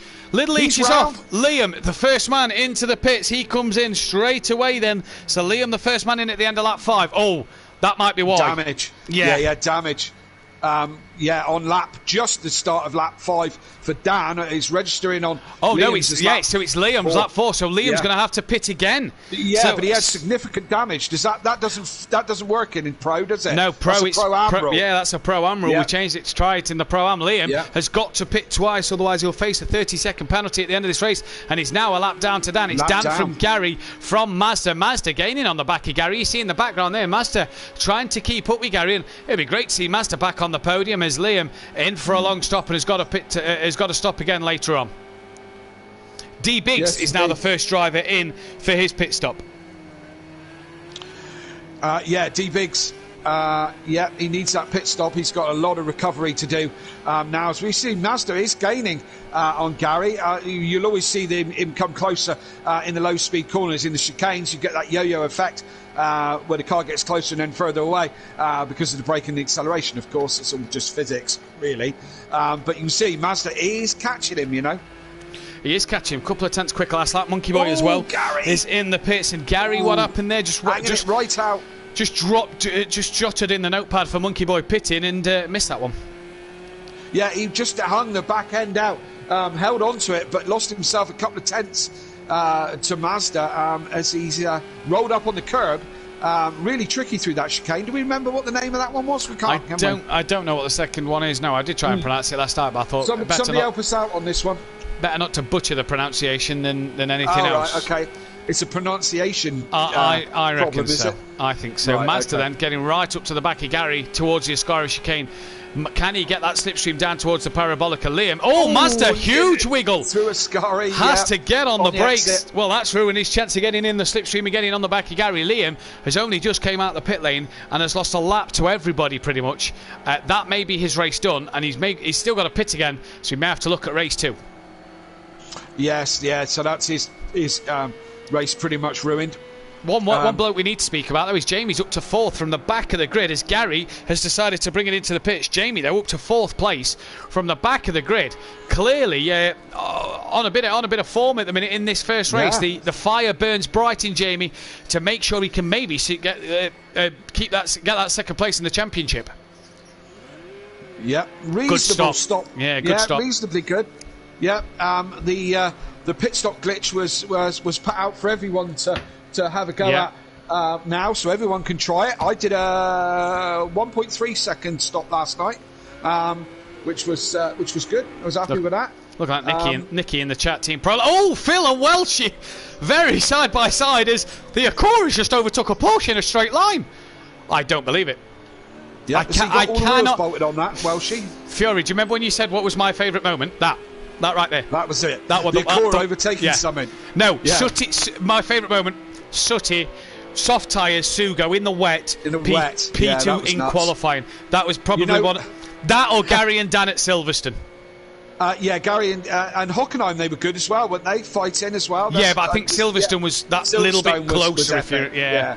Silverstone was epic. It's funny you should say the Sooty Apex's soft tyres in the wet. I tried that one in practice this week with Monza. I tried to go out on wet tyres, crank the pressure right up, went out on on slicks in the wet. And couldn't even get round half a lap. So Kelly, mate, however Sooty did it, and if Sooty's watching, there are drivers, Kelly, and then there are screwdrivers, my friend. Absolutely, and I think that's really rude to call Sooty a screwdriver. So, know, there's only one driver here between you and him, and that's you. We all know that one. Well, that's rude. Do you know I'm a runner-up? Do you? Hey, same as me from GT5s. We're all in the same category. As well, she's lost the car coming through the Ascari chicane, and I tell you what, this race is really ebbing and flowing in this one, and it's becoming a bit of a. It's a good race. There's a lot of mistakes at Ascari tonight, and. Hey, you Pro-Am lads had it wet and made mistakes. These boys have got it dry, so give yourselves a pat on the back for last night. Peaceful as well into the pits. Disco's looking like he's got a bit of a long stop. Is he being held? He's being held because of Peaceful Explosion coming down the pit lane. Yeah, that might be it. Considering Peaceful's had a good stop. Peaceful's away. That's been a cracking stop. He's got the idea of the glitch, that's for certain, sure. And how rude of the BMW team to not allow Disco to go when Peaceful just drives straight through him. How rude. Straight through him, how rude. Incredibly rude. Are these guys on manual pit stops, or they no, manual pit stops for these boys. I think Pro-Am should be manual as well, personally, but there you go. Team Prolapse, nothing at the wall saying Team Prolapse, nothing better than after a hard day watching the action with Matt and Kelly on the mic. It's therapy, man. It's therapy. Yeah, it is. Absolutely. Yes, indeed. So how's Phil getting on? He's up into 5th, and I'm going to use one of my Davisisms and say, sun shines on a dog's arse some days. Look at it. There it is. In 5th place. In 5th place, in all its laggy glory. Very anti Della Rod Gia. So very anti. I'm trying to pronounce the second chicane. Daniel Francis is doing it. So very anti Della Rogia. The Valianti Della Rogia. Rodri. No, yeah, whatever. It's the second chicane. Sorry, second chicane. See, second chicane, I think, because it's after the Curva Grande. I think it's the one we wanted to know. Yeah. Here comes Gary. First chicane called? First chicane. First chicane. First chicane, Curva Grande. Second chicane. First chicaneo, firstio. Lesmo 1, Lesmo 2, Ascari, Parabolica. They're your corners. Yeah, we all know the best ones. We do. Rabbit Joe having a crack at... Who's that going round Jamie? No, that's Liam. He's hitting a lap on Liam Gamer. So that Buzzy boy staying out the way. And teammates of season 1 and 2, Liam behind Joe now as Phil brings himself into the pits at the end of lap 8. So a few drivers just starting to get themselves into the pit windows, into the pit stops. And Team Prolapse, very kind. They are brilliant on the comms, work really well together. Yeah, thank you. Yeah. We got the hang of it, haven't we? Yeah, you know. Oh, We've been practicing for a little bit. This isn't our first rodeo, if you wouldn't believe it. End of lap 8, 10-second time penalty for speeding in the pit lane. Now, fun fact for you, season 1, Welsh actually got disqualified for speeding in the pits in the Pro-Am here at Monza. Well, he's now got himself a 10-second time penalty for speeding in the pit lane, so hasn't learnt his lesson from last time. Dan checked out front, he's 9 seconds ahead of Mazda, but Gary is technically net second place. Has Mazda done enough over Gary to gain that advantage by doing the overcut? Dan as well still going long on his strategy at the moment. Will he try an undercut? Well, Mazda think about an undercut. Will Jamie think of undercutting Mazda? It's all a bit... it's just all sort of panned out a little bit, and this is where the strategy's starting to come into this race, isn't it? Yes, indeed. You say about speeding in the pit lane. I got disqualified from my very first sim race, which wasn't on this channel, was over on Motive. I got disqualified in my very first race for speeding in the pit lane at the Algar. I think I came into the pit lane at about 90 miles an hour. There we go. There we go then. And all my discussion about other drivers thinking of undercutting each other, no, they've all decided to pit on the same lap. So that's that out the window. Dan being held very long. Dan had a very long pit stop there, and I wonder if that's because Jamie and Mazda was coming down the pit lane. Mazda's gone pretty much the minute Dan left, so Mazda could be a bit closer to Dan than the 9 seconds he was before he pitted. Rabbit Joe leads this race. Now then, with him being held long, Gary is already up to speed here. Exactly. I think Gary could take the lead of this race, and he has done. Gary 131. The undercut for him has worked a treat. Unorthodox being held. He has lost so much time to Mazda and Gary. Yeah, Dan with it all to do. He built up that really good lead and had it taken away from him in the pit stop. Shake and Bake are normally really good on their pit stops, but probably had to be held for a Mazda in front of him. So, Dan loses out badly. So he's going to have to go and do it the old-fashioned way. He's going to have to go and catch and pass him. Liam into the pit end, so he's now done his pit window at the end of lap 9. So he has done what they're all saying, brought himself into the pit. So good job there for Bozzy to not get himself a penalty. Joe, though, leads this race by 6 seconds from Gary 131 at the moment in time. Joe... let's give Joe some airtime as he's in the lead. Someone in the chat, has Joe pitted? Because I've not jotted him down, and him and Little Each are the only two I've not seen pit. If I've missed that, please tell me if they have pitted or not, because I may have missed that unless... No. Joe is just unless Gary, Dan, Mazda and Jamie was just that far in front. But Joe, you don't want to be out there. Deep in Ascari. Yeah, you don't want to be out there. Liam having another long pit stop. Done. But he's got... I don't know, maybe he did pit early, but I was just looking at Hayley and she said she doesn't know, she didn't see it. So, has he stopped? Has he not stopped? That's the question. So maybe then he fell that far behind Gary, Dan, Gary Unorthodox, Mazda and D. Biggs. No, well, there we Here go. he goes, That he goes answers in our now. question. Look, he comes into the pits now, so it's just Little Eats, the one we think hasn't pitted. Liam still in the pits. He's having another long stop. Oh. And it's Silverstone round 3. You saw it twice that night. It's Silverstone round 3. Here we go. Unorthodox versus Gary 131. Peaceful Stepdad. Gary Amazing says Peaceful Stepdad. BT Target. Matt and Kelly are legendary on the comms. Thank you, mate. We are good at it, aren't we? We ain't sweet and sticky for nothing. You know what I mean? Exactly. And this is why I've given up my position in pro to stay right where I am here. Hey, better to be a legend of a commentator or last and not seen on the stream. Yeah, pretty much. Yeah, no, Yeah. I couldn't agree with you more. Dan, then. These two are 4 seconds ahead of Mazda. So Mazda gained 5 seconds through the pit stops on Unorthodox. Biggs on the back of Big Boy Brazier here. And this, don't forget. Having a look. This, don't forget, is all for second and third in that championship. Jamie only needs 2 points on D-Biggs. D-Biggs needs 2 points on Gary. Gary wide out the first Lesmo. And Dan, it's too short a run from Lesmo 1 to Lesmo 2 for Dan to have a look. He was never close enough. Now, though, get a run. Gary's not had a good run through Lesmo 2. And now Dan can come round the outside of him. Right round the outside of him. And that is not Silverstone round 3. What has he done there? Gary just left the door wide open and, well, put the welcome mat out and a pair of slippers for Daniel, really. Yeah. Do you know what I mean? Just gave that away. So, I tell you what. As you said, the championship second place runner-up position is for grabs. Now, Gary's in prime seat for that at the moment, up in second place. But these guys are both in for it as well. So these are fighting for proper positions, these two. They're not just messing around towards the end of the season. Oh, no, definitely not. They're all fighting for positions with Gary as well. And I tell you what, who left the milk and cookies out for Unorthodox here? Because he's came like Santa Claus, and instead of leaving a few presents, he's robbed Gary of 5 more points. Oh, great analogy, Matt. Cheers, that was bud. fantastic.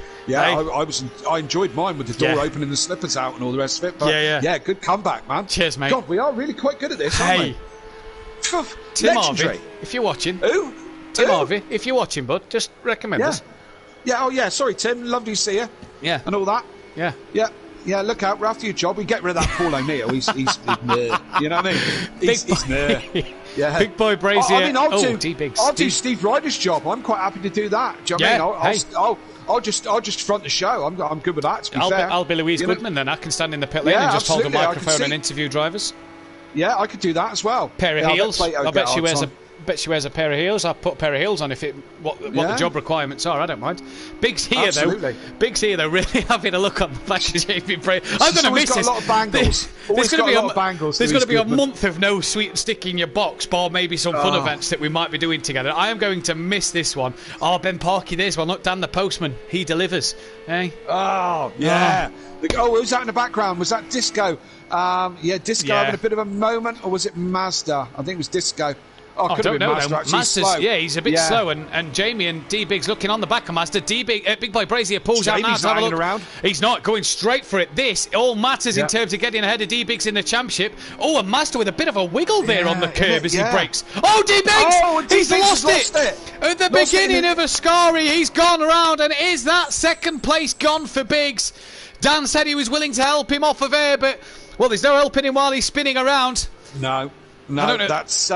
It's tumbling away for Biggs, isn't it? I'm going to have to re-mail Kylie Minogue tomorrow night because she wrote a song about spinning around, and I don't know if it was based on Pro and Pro-Am at Ascari chicane. Mate, I was so dizzy last night. I had a headache when I went to bed. Yeah. The car went round so many times, honestly. Can't believe it. Absolutely.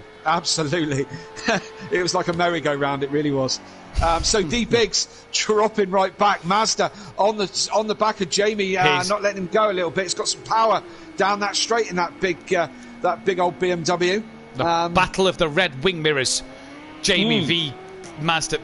You know, not the fact that they're in a bright yellow and orange and blue Audi and BMW. The battle of the red wing mirrors. Yeah, I didn't notice the wing mirrors were red until you until you said that. So I spot these details. You see. Yeah. Oh, now what's happened to Dan? Because Gary got within half a second and has now lost it all. So that may have just been this battle of the chicane. That might have been the chicane, and that might have been, where are they? Lesmo 1. Yeah, that was probably just the chicane. Chicaneo de Secondio. Yeah. That probably was. So, yeah. I don't know why my Italian sounds more like some sort of Spanish or Mexican. I think we ought to name the first and second chicane. Who was the... Who was the goalkeeper for Italy in the Euros? Oh, there we go. We'll call it. We will call the second chicane the Donnarumma chicane after Italy's fantastic Euro 2020 victory over England. Sorry. If you like. Yeah. Yeah. Yeah. Okay. So Italian goalkeeper or something. I want a bit of aggression in the chat. I feel sorry for the driver, but I love when Matt and Kelly are shouting when someone is off the track. Of course, it's great, isn't it? Yeah. Who doesn't? Who doesn't? Who doesn't indeed? So Mazda. Oh, hello. Side by side with Jamie ran Parabolica, and you've got to say that a bit quicker, haven't you? Parabolica, otherwise it sounds terrible. Mazda's gone past him. Jamie jumps back in the slipstream. He's going to try and catch him back. He can't catch him back, though. Yeah, I don't think he will. Mazda had that little incident which gave Jamie the place in the first place. Oh. But I think Mazda's got more pace, you know. It did look like it. That's why I kind of interrupted you there. The BMW just looked like it was pulling from Jamie. We saw Jamie and Liam early on struggle to pass the Acura in a straight line. And, well, he's not going to catch the BMW if he couldn't catch an Acura. D. Biggs, how much damage does he have to his car? Because he's dropped to P7 behind Peaceful and Disco. And he's got that Bozzy boy who's unlapping himself. And he's got Rabbit Joe who's trying to lap Liam. Now, back markers don't have to move out of the way. And Joe, bit of a tap up the rear of Liam and just braking late. And Liam, gets a tap up D. Biggs as well. And Liam not having his best of nights tonight. No, why? That's probably because before we came on air, I told Liam to put it on the podium. So, good old commentator's curse, still as strong as ever. Oh, Joe! As Rabbit's losing it. Rabbit. Such a good start from Rabbit Joe as well. And it's just turned messy. Although he did himself a nice little 360 there. Every spin I had last night happened to be 180 degrees, pointing in exactly the wrong direction, didn't it? Rabbit Joe... damage limitation on that one, and Liam's had a spin. Battle. He's got no spoiler, to be fair. Jamie and Mazda was switching places just then, as they are still fighting. As Mazda looked like he may have got back in front and coming on through Ascari, and these two aren't leaving it up to chance, are they? Jamie wants that second place, and Mazda here. Well, he's not making it easy for Jamie Brazier. No, indeed, he's not, and rightly so. Mazda got a deep line on Parabolica, hasn't he? Right round the outside, but he's going to get more traction off the corner. Look at the speed of that BMW in a straight line. Wow, that Audi seems slow. It does, doesn't it? I thought the Audi was better than that in a straight line. I did. I really did. Gary's dropped a long way back from unorthodox as well there, so not what Gary would have wanted. He's dropped well off the back of Dan, and Dan on lap 15 and 16 looks like he's well on his way. Cars are more like combine harvesters, says Ben Parkey at the moment. They are. Some of them out there are a bit battered, and Liam looks like he could be making his third stop of the evening. Yes, indeed. Daniel Francis Lewing's doing a great impression of me in race 1. But again, the difference being that it was wet. I was going to say the pro boys do seem to be struggling tonight, and it's not like the last race of the season. It's more like you think they'd all be a bit more relaxed tonight, wouldn't you? A bit more, you would. But maybe not. So. It's been an eventful race, that's for certain, Sean. We've certainly seen there's plenty of spins tonight. So it's like going to your local leisure centre for a spin class. Some of the things being said tonight, you could not write them. You could not write them. No. It's as if we've got a script in front of us, but it's not. This is just all us, ladies and gentlemen, all us on the commentary box. Why are we not commentating Formula One? Although I did come up with an interesting idea. I don't know if you remember last night when we were talking after the racing about you and me commentating on a touring car race, basically streaming the touring car race live, switching the volume down, and we'll commentate on it. Yeah. If that's something you'd be interested in listening into, just let us know on the chat. It could be quite funny. That could be quite. Can't be the next one though, because I'm at karting for Not Kill, so no spoilers because I've got to record that and watch that. Jamie then losing out so much. I'll tell you all about it all the way through then. Brilliant, thank you very much. Jamie losing so much time to Mazda. Well, for the amount of text messages I got race 1 at the weekend, they're close. Remember Matt Neal. You and Jamie Brazier for that matter. And I'm sat there going, nah, they're fine. Don't you worry. Yeah. And then Adam Morgan's interview after race 1 sat there and went, "Yeah, I was hoping he was going to touch each other." Like, oh, yeah, don't you start. Yeah, you do set yourself up for these things, my friend. I do, you really do. So, and you knock them out the park every time, Kelly. Yeah, absolutely, yeah. You bowl them up, mate. I'll hit them, no problem. Let's go back on board Dan then. Where's Dan on track? Because Dan is coming up to win the race. He's coming up to a scoring. So we'll keep our eyes on that. Well, that's the first one because he won't want to drop it because Gary will win the race. But let's just cut back to Joe a second, and we'll come back to Dan in a couple of moments because Joe there battling D Biggs, and he's going to try and look the long. I tell you what, he's done it at the long way. Wow! At the second chicane. Good job from Rabbit Joe, but he's got the move done. Yeah. Could Phil get D Biggs on the last lap? We're going back to Dan though. We'll find out shortly. But we're going back to Dan. It's going to be another race win for this man. He has been the man to beat this season. An early flash of the lights. 2 seasons runner-up to the 2 seasons trailing the man behind. He's number 1 this year, and he's number 1 in race 1 tonight. Round 23 goes the way of unorthodox. The 2-time champ, second in this one, and has that secured his second place. Mazda and Jamie, great battle to the end, but it is going to go the way of Mazda. Back on the podium. It's been a while. Jamie Brazier from last to 4th. Great drive from him, but he has got some work to do. Peaceful explosion after a poor start. Has dragged it back for a P5. Good job from him. Disco, what could have been for that man in the race, and he comes home P6. Joe then looks like he's going to get 7th. I don't think Phil will get D Biggs, but Joe, up and down first race for Joe, I reckon, in this one. But we'll be happy, I think, with a P7. Got to take your hat off for his start. His start was epic. Absolutely epic. Now, 14 drivers started, so the top 7 can't qualify. So Joe cannot qualify for this. D Biggs then will come home in P8. The Acura will be P9. Not a bad job for Phil. It beat another Mercedes-Benz again. Little Leach as well. What a poor night for Little Leach down in P10. Yeah, it has to be said. Monkey Boy as well, another one who's down in P11. Very, very strange night for Monkey Boy. Not seen much of Monkey Boy. In fact, he's got to drop it big time for Welshie to get past with Welshie's 10-second penalty.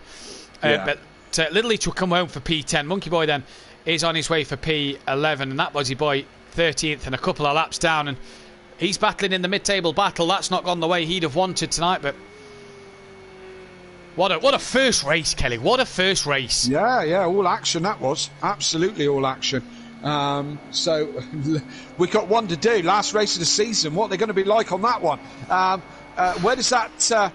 no doubt in just a few moments in your stunning mathematics, you'll give us some sort of idea about if we've got a runner-up well, I suppose there's still enough points up for grabs, is there not? There's still 26 points up for grabs, so I imagine there'll still be enough points. Just checking, the fastest lap of the race does go the way of unorthodox, so a clean sweep in race 1. And you want the mathematics? I'll give them you right now. But it was Dan ahead of Gary 131.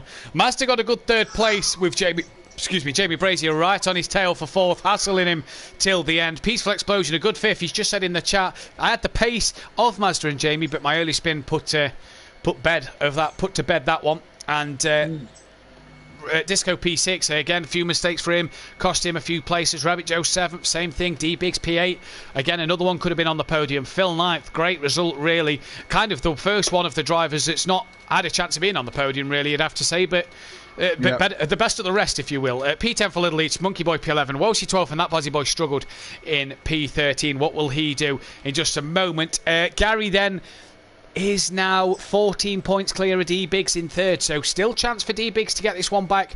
Jamie 11 points behind Gary, so Gary has pretty much, you'd have to say, wrapped up 2nd place. But the top 7 cannot qualify for the next race. So D Biggs, Phil, Little Leach, Monkey Boy, Welshie, Liam, that Buzzy Boy, and Andy, if Andy's back, can race for the second race, can qualify for the second race of the season. We'll be back in about 5-10 minutes with driver interviews and race 2, the final race of the season. Don't go anywhere.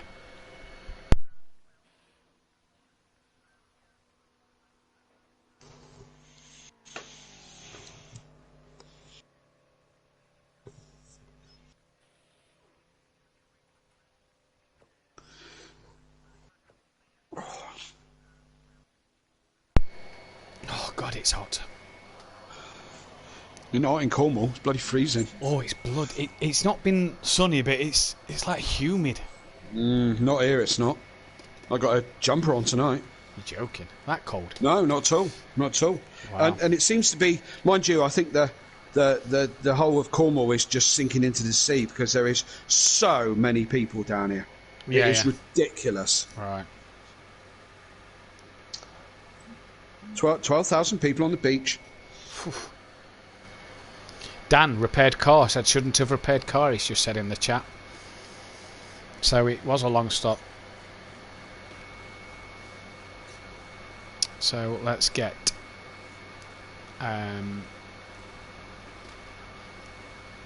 Oh look, Mazda and Gary are appearing offline. Of course they are.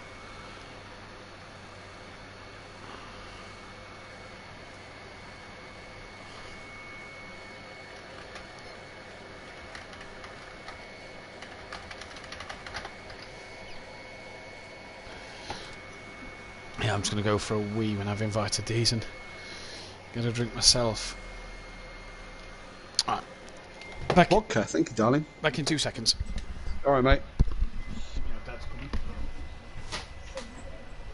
Yeah, please. Yeah.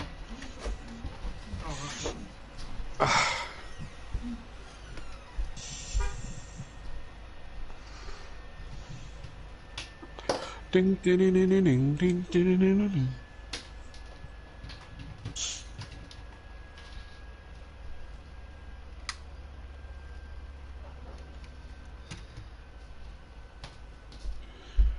Evening, lads. Hello.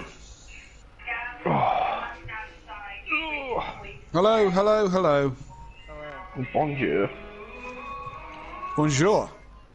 Bonjour. Monge 2, Rodders. Monge 2. Monge 2.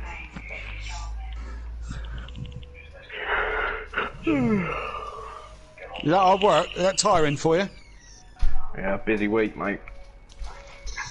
Yeah, I know the feeling.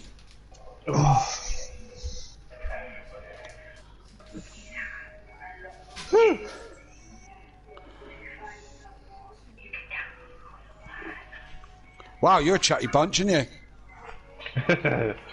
you wouldn't think you three are on a podium, would you?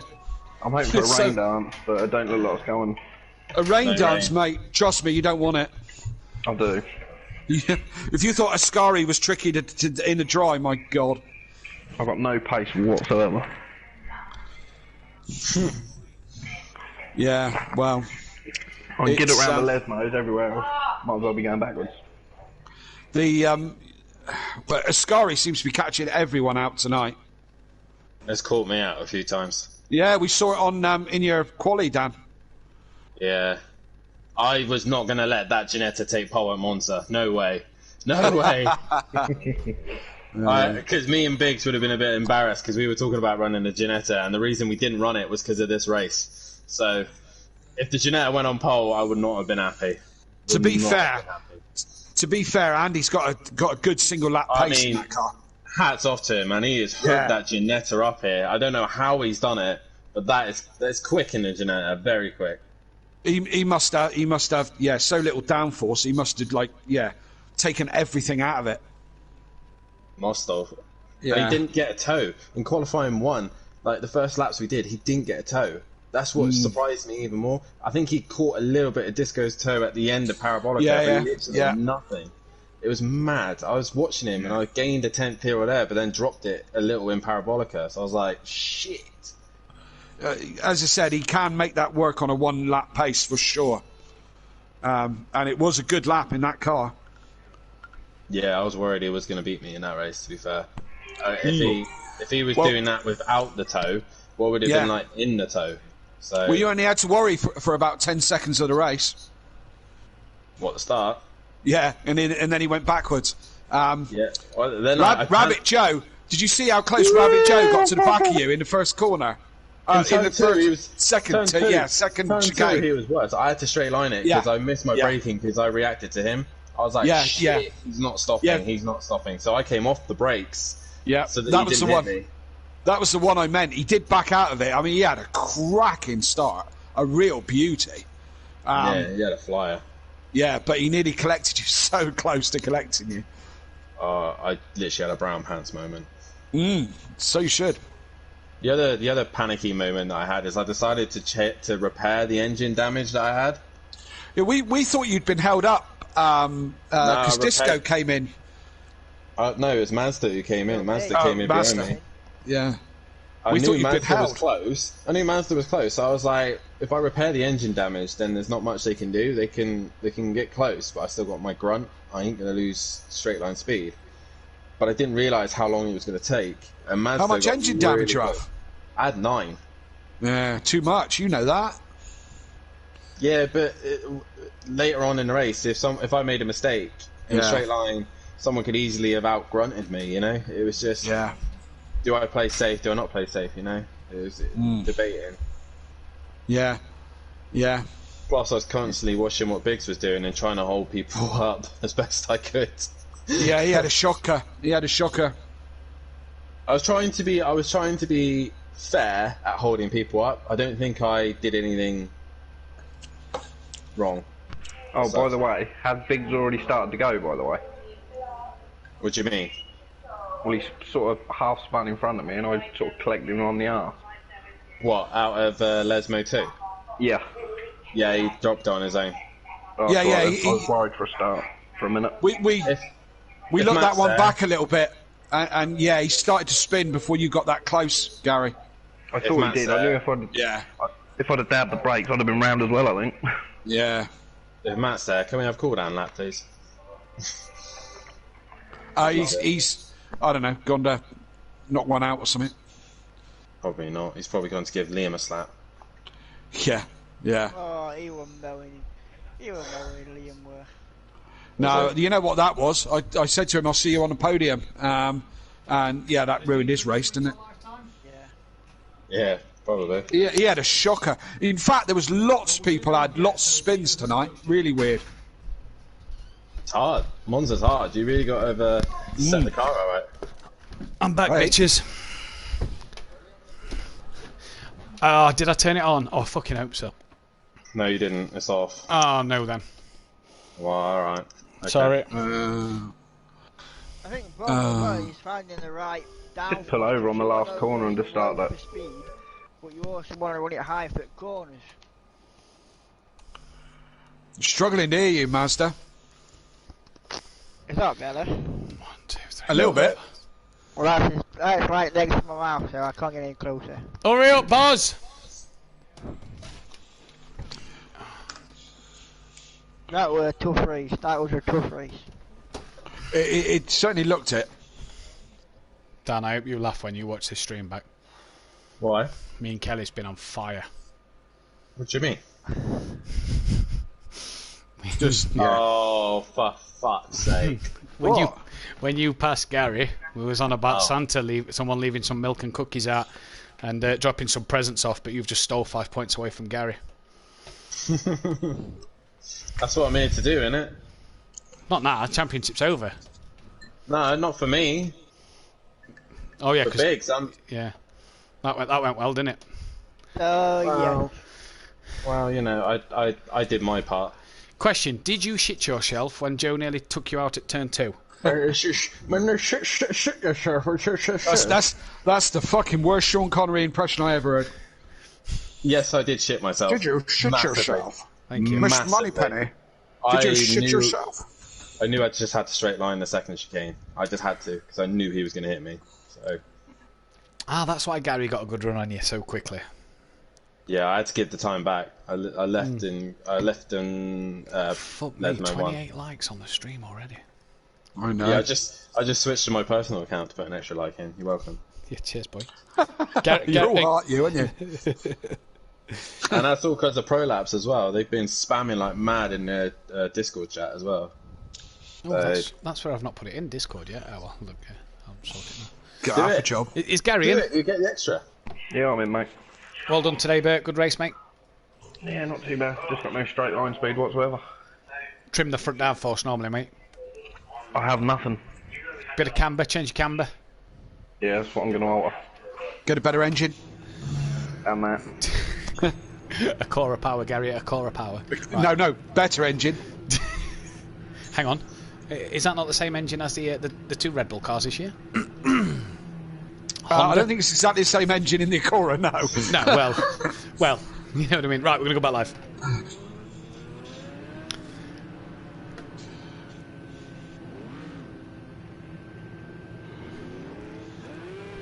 Welcome back then, ladies and gentlemen, to SimPlay Motorsport. The top 7 cannot qualify, so Rabbit Joe, Peaceful Explosion, Disco McDisco Face, Mazda, Jamie Brazier, Unorthodox and Gary 131, they cannot qualify for the second race of the evening. And the final race is, Little Each there. There's a white line, mate, to stick to on the exit of the pit lane. And he's crossed it early on. Bit naughty, that. Daniel, I'll have a word with you about that one. We're going to go through the Drivers' Championship very quickly then. Unorthodox 71 points clear of Gary 131. Not that that one matters. Gary 11 points clear of Jamie, 14 clear of D Big. So Gary pretty much looking like he's going to join the runner-up club and be second place in this championship. Little Each then is a fair way behind. Peaceful still in 6th. Monkey Boy still in 7th. Disco in 8th. Andy in 9th, but lost a few points to Rabbit Joe there through not being able to complete that one. Joe in 10th. Liam 11th now. Sooty down in 12th. Phil up to 13th. Emo Guy down to 14th. Welshie 15th place. Can he get 9 points to get himself out of Emo Guy? Mazda's got himself on 31, but he stays 16th place. And going into the final Constructors' Night, final Constructors' Championship points of the season before the end of this, before the last race. Shaker Bake lead by 130. Leachy Legends, Ivory Racing, GQ, Class of 97, Run Flat Racing, Straight Line Racing, SimPlay Motorsport, who cannot get off the bottom of the table. Now, they cannot do it. Only 46 points up for grabs, so that one is not possible. But we've got the top 3 in the commentary box, and we're going to start with 3rd place first of Mazda. Mazda, great battle for that. You had some good pace, but a great battle with Jamie Brazier nonetheless. Yeah, well, great, mate. It was honestly great, but I don't think the car had the pace at all. You had the pace of Jamie. That's it. The leaders were gone. I was trying to catch up, just couldn't. But then again, I think Jamie was trying to, play it safe by just beating D-Big, so... Yeah. Now, obviously, you've got nothing to lose in this one, but a podium nonetheless, it's always nice to get a podium, isn't it? It's always nice to sort of end a season with a podium and still show that you've got that pace in a car that really may not do as well around here. Yeah, it's always nice to get the podium. So, yeah, good one for the team. Shame we can't get off the bottom, but hey, no, that's my fault. Well, best of luck, mate, in race 2. Yep, cheers. We've got Gary 131 as well in the commentary box with us, and Gary, that looks like second place has gone in your way now. It's not over yet, mate.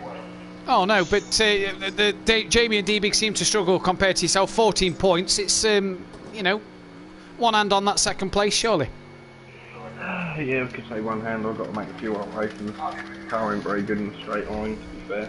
I've been doing a lot of testing in the car for next season, so probably my own fault.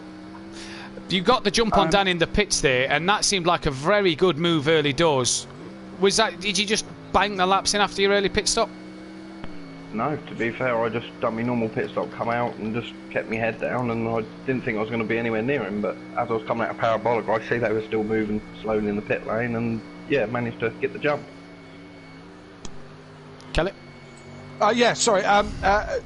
Testing in the new car, you say, Gary. Have you announced that? Do you want to announce what the car is? Not quite yet.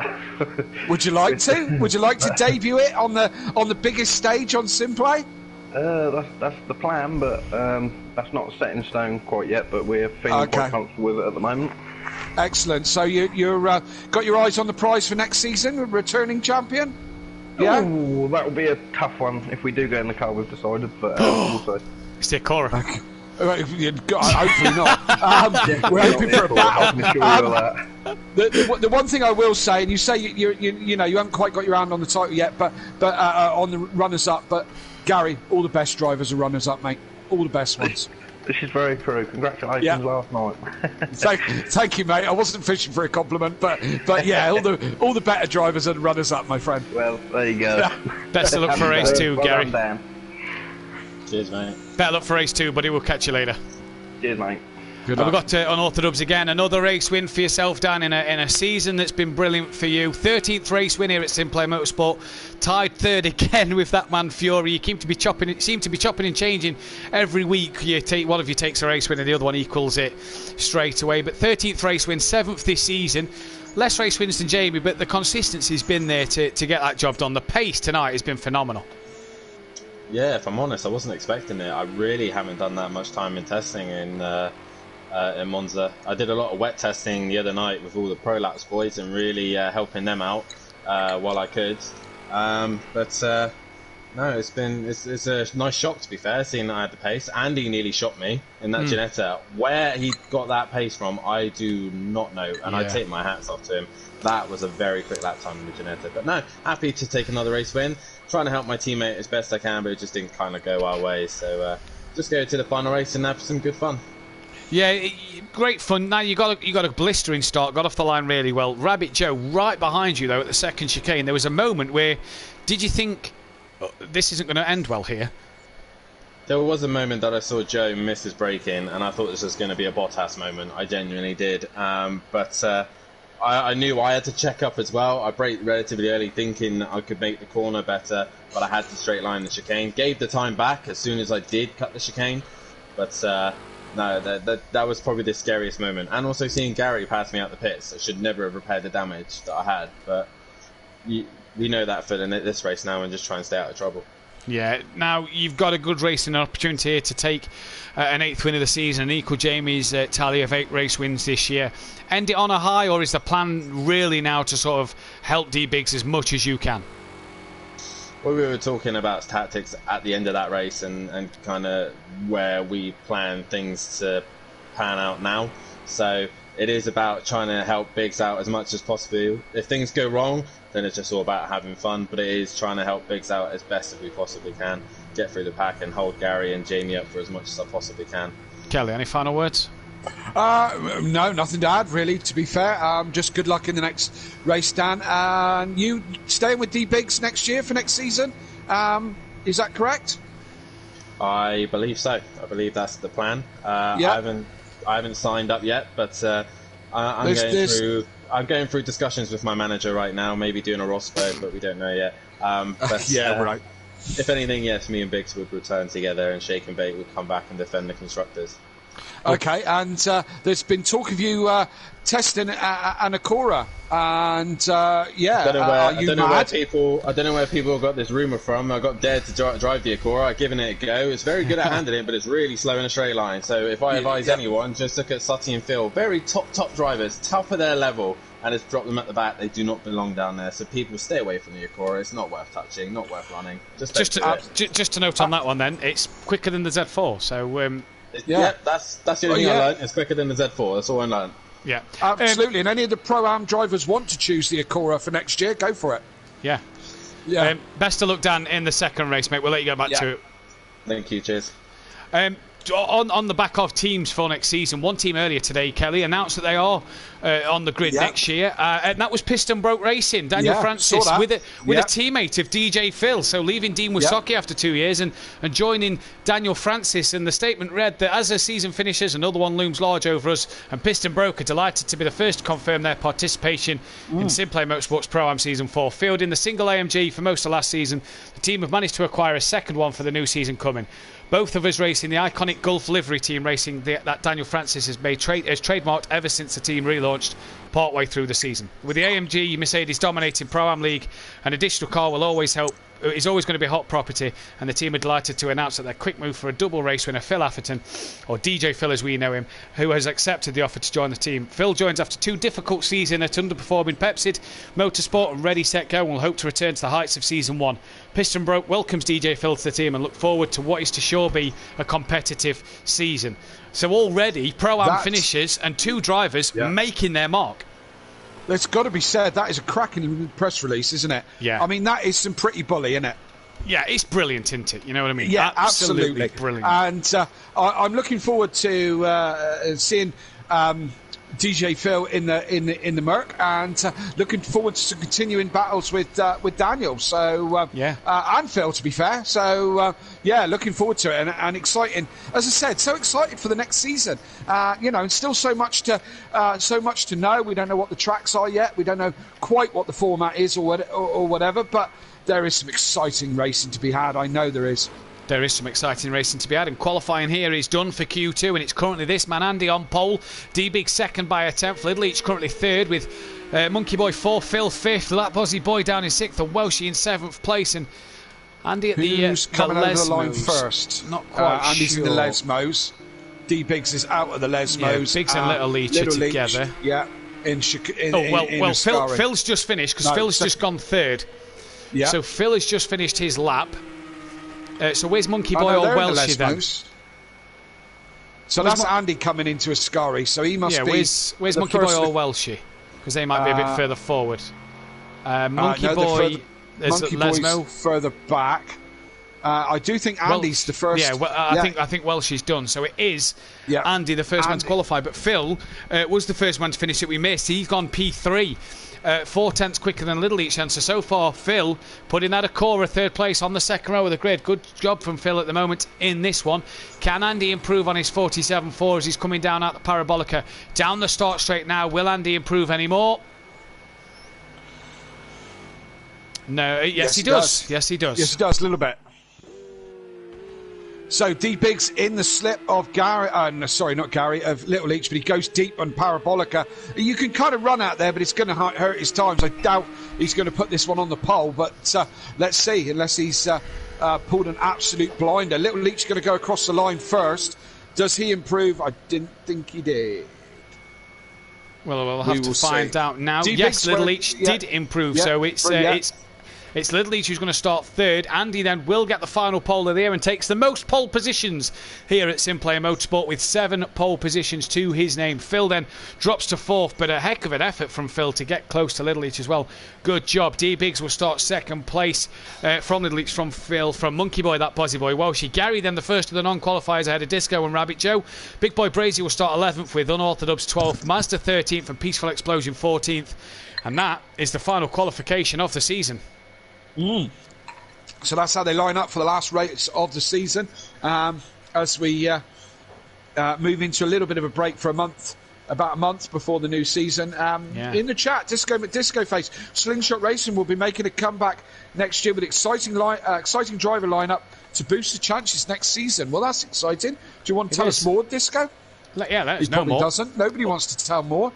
If you don't want to let us know more, make sure you do a press release so that we can.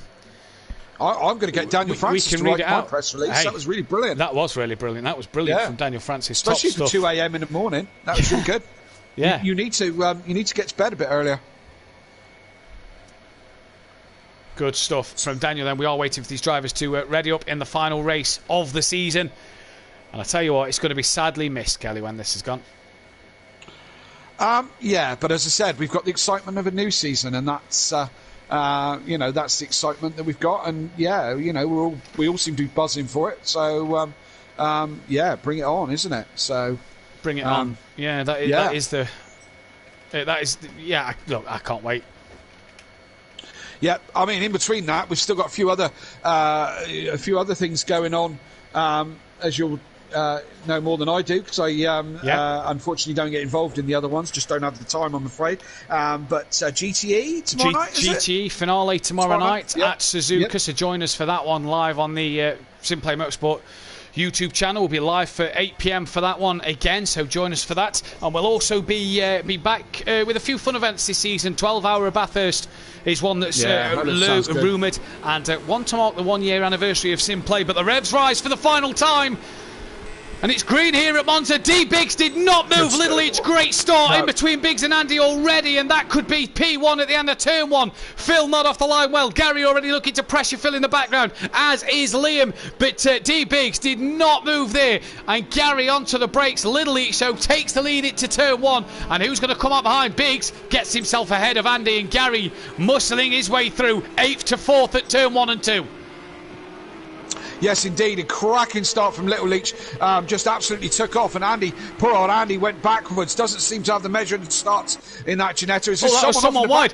Someone in the gravel, and I think they've got it all sorted out and are okay. Gary, though, up the inside, Gary, and has got past Little Leach and Andy. Andy Biggs. That was a move. Yeah, but it gives the places back then as he ran a bit wide on the exit to the corner. And that's Rabbit Joe being hit. Was it Rabbit Joe? Yes, it was. Rabbit Joe got hit in the background and only got hit by. But I think it was Welshie, actually. I think the white one was blue and white. Welshie. I'm just looking back at my monitor. It was Phil who was wide. Just looking back, Gary side by side really lunges on his brother Andy Biggs, and Nearly made it work. Where has D Biggs gone, actually? He's dropped down to last. What's happened to Biggs then? Yeah, what has happened? Where was he? Right down to last. So that's over, innit? It's over for his second place.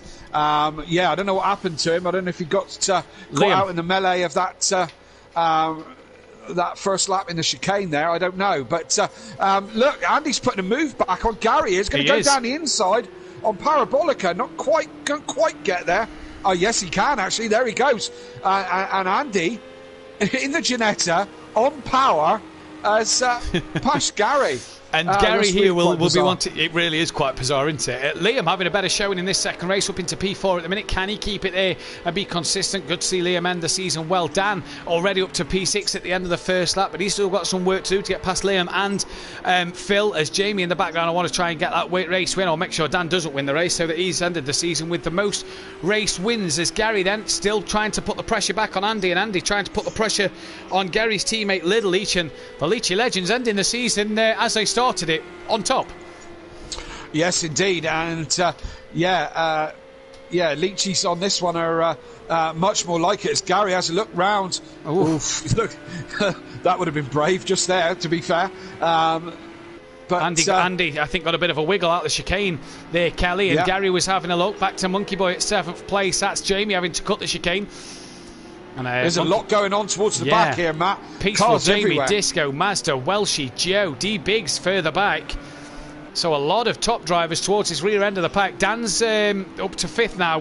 Now he's got past Monkey Boy, and he's looking to get past Phil. But can that Porsche get the run on the Acura? Will the Acura have the inside line going into Ascari? Will Dan have to back out of it? I tell you what, Phil's still there, and he's not. Yeah, no, he's done it.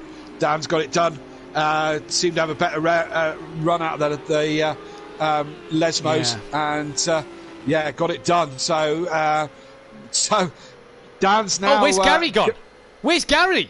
P7. Oh, 7. What's he done? What's happened? What happened there? I'm not sure what has happened there, but Gary's dropped to 7th place. We didn't see that. They've all passed him as he dropped it at Ascari again. Another car dropping at Ascari chicane. That's the norm now, I suppose. That's just the line, isn't it? Seems to be, yeah. Left, right, left, bit of a spin in the middle. Job done. That seems to be the racing line through a Scottish game. But Dan now up to 4th. He's side by side with that Bozzy Boy, and that Bozzy Boy was running on the podium again.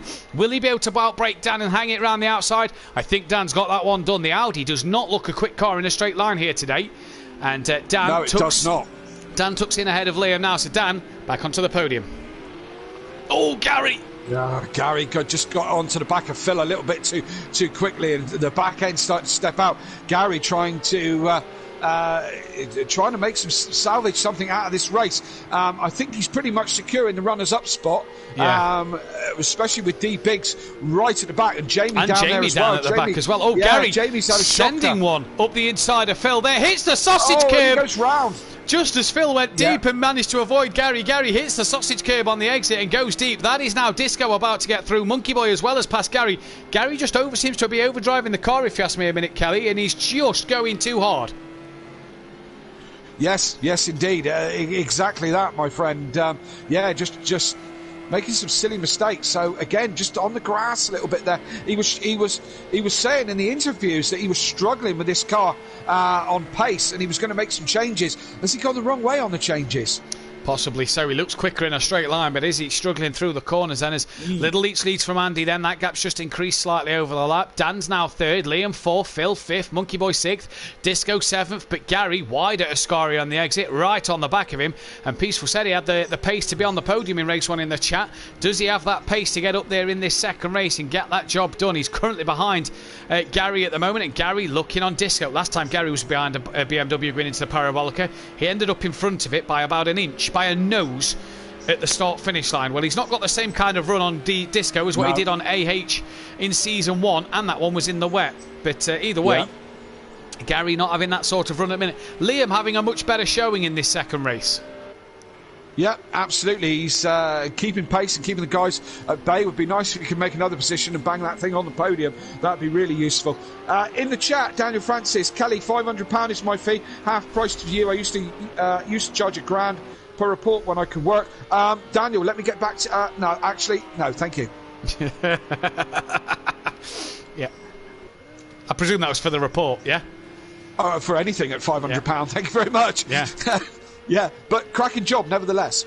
Peaceful Stepdad, a lot of crying emojis in the chat, and NJ coming in saying, go on Little Leach, and go on indeed, because he's racing well so far, Craig. Little Leach, we've not seen a lot of him, and as we found out last week, soon to be a dad. Yes, yeah, absolutely. There's a Little Leach on the way. Oh, deep bit. Brazier there is hit. Welshie round, it looks like. Jamie just got up the inside at the chicane and taps. Went round again as well. Welshie round. Is that the right way? Yeah, I think he was spinning himself back around, wasn't he? But Big Boy Brazier, keen to get up the order. Just tapping Chris in the rear there, and Welshie won't be happy with that. Dan, though, trying to get on the back of an Orthodox here already. Yeah. He's catching this lot. And again, multiple battles going on up and down track. We'll try and give you the best of the action now, as Gary, we can. Rabbit Joe gaining on Mazda. Yeah, what we've missed out on is Gary getting past Disco and Monkey Boy, so he's up ahead of them two now. Yeah, and he's got Phil in his sights now. This shouldn't take more than a straight. He's got to take another straight, look, because he's... might take another one. Might take another one. See, but as I say, multiple battles. Gary catching on Disco. But Mazda on Disco. Oh, yeah. Rabbit Joe on Mazda. Mazda on Peaceful. Peaceful on Disco in front of Monkey Boy now.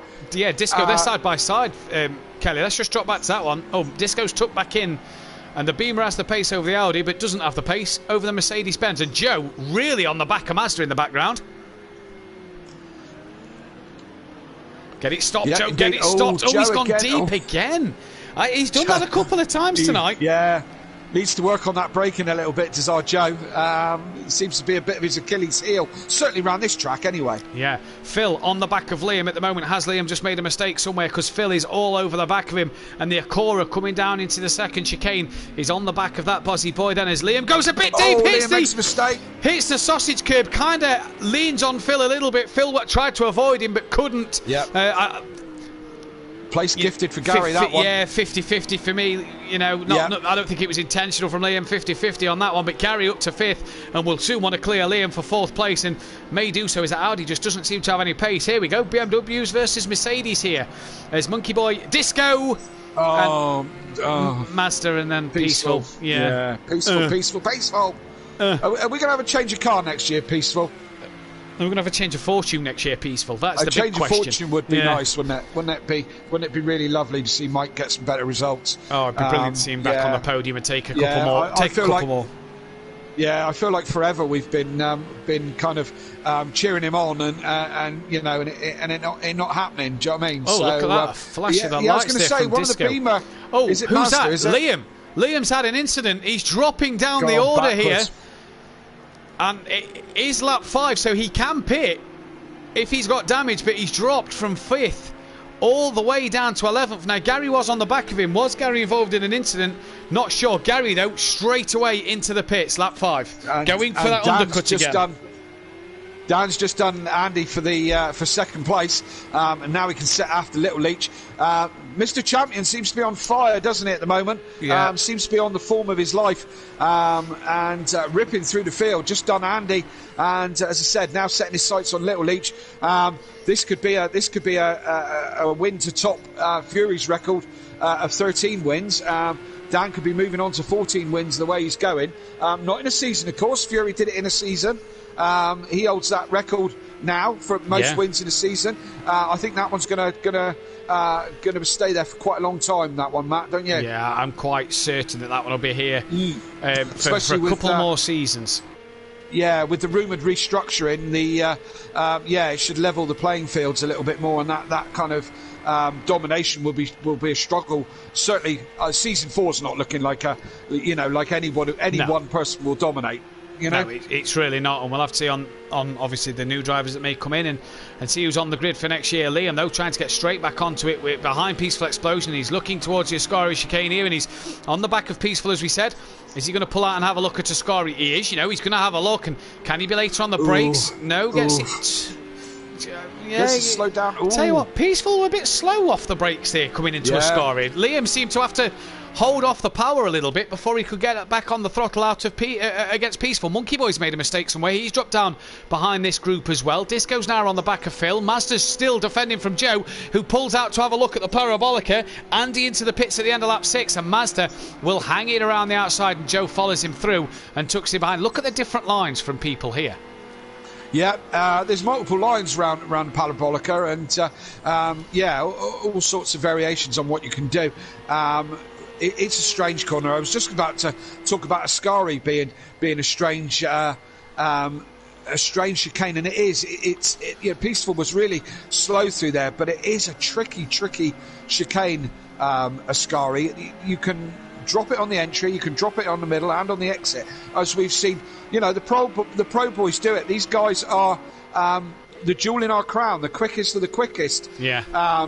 In SimPlay, and GT3 being the jewel in the crown, and still they lose it in the Ascari chicane. So, we've seen plenty of spins there. We've been plenty of spins. Oh, Dan! As we see Dan making a mistake as well. I thought not too much harm done. I thought Little Leach had done the same as Dan, but Dan seemed to get a lot worse than Little Leach did, and just, he's got away with that one, but it's so easy to just drop a wheel there and lose just that rear of the car. Yeah.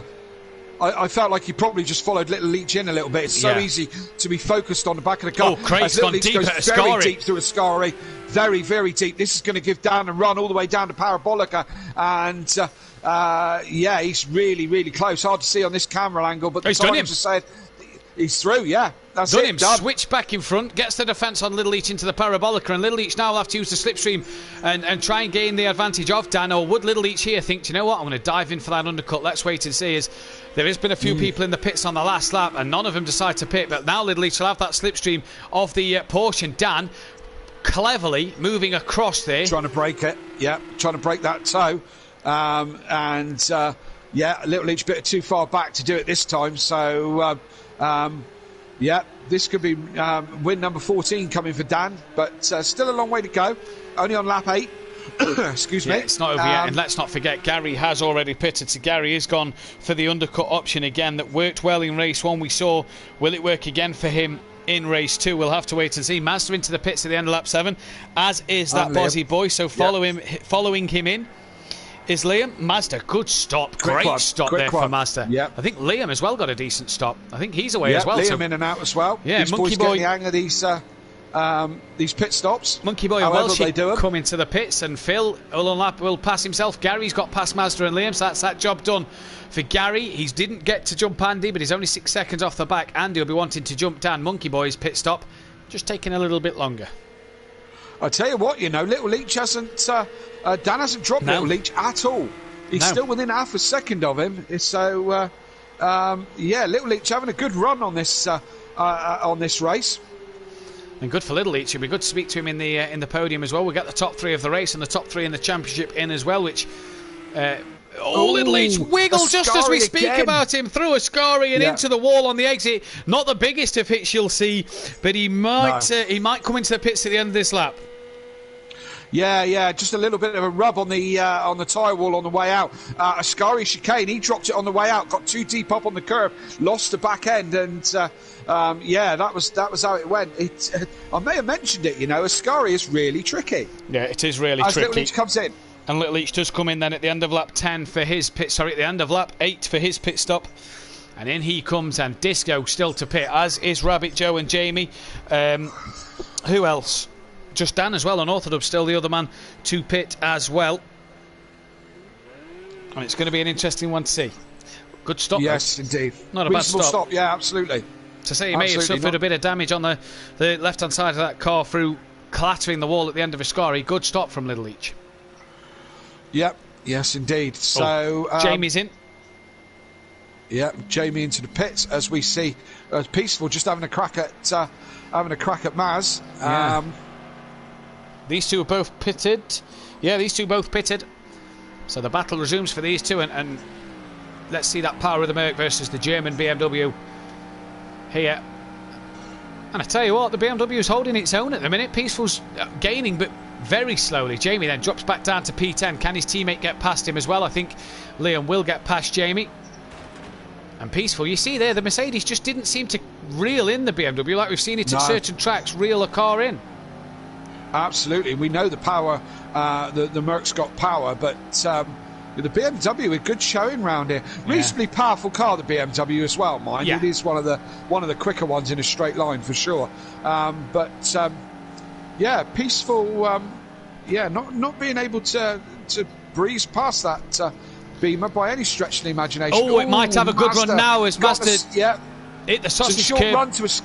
It's a short run to the first Lesmo, and not really an overtaking opportunity, although we've seen, was it Vettel or Alonso, somebody going side by side round there in Formula 1 through the first Lesmos, but not normally an overtaking opportunity.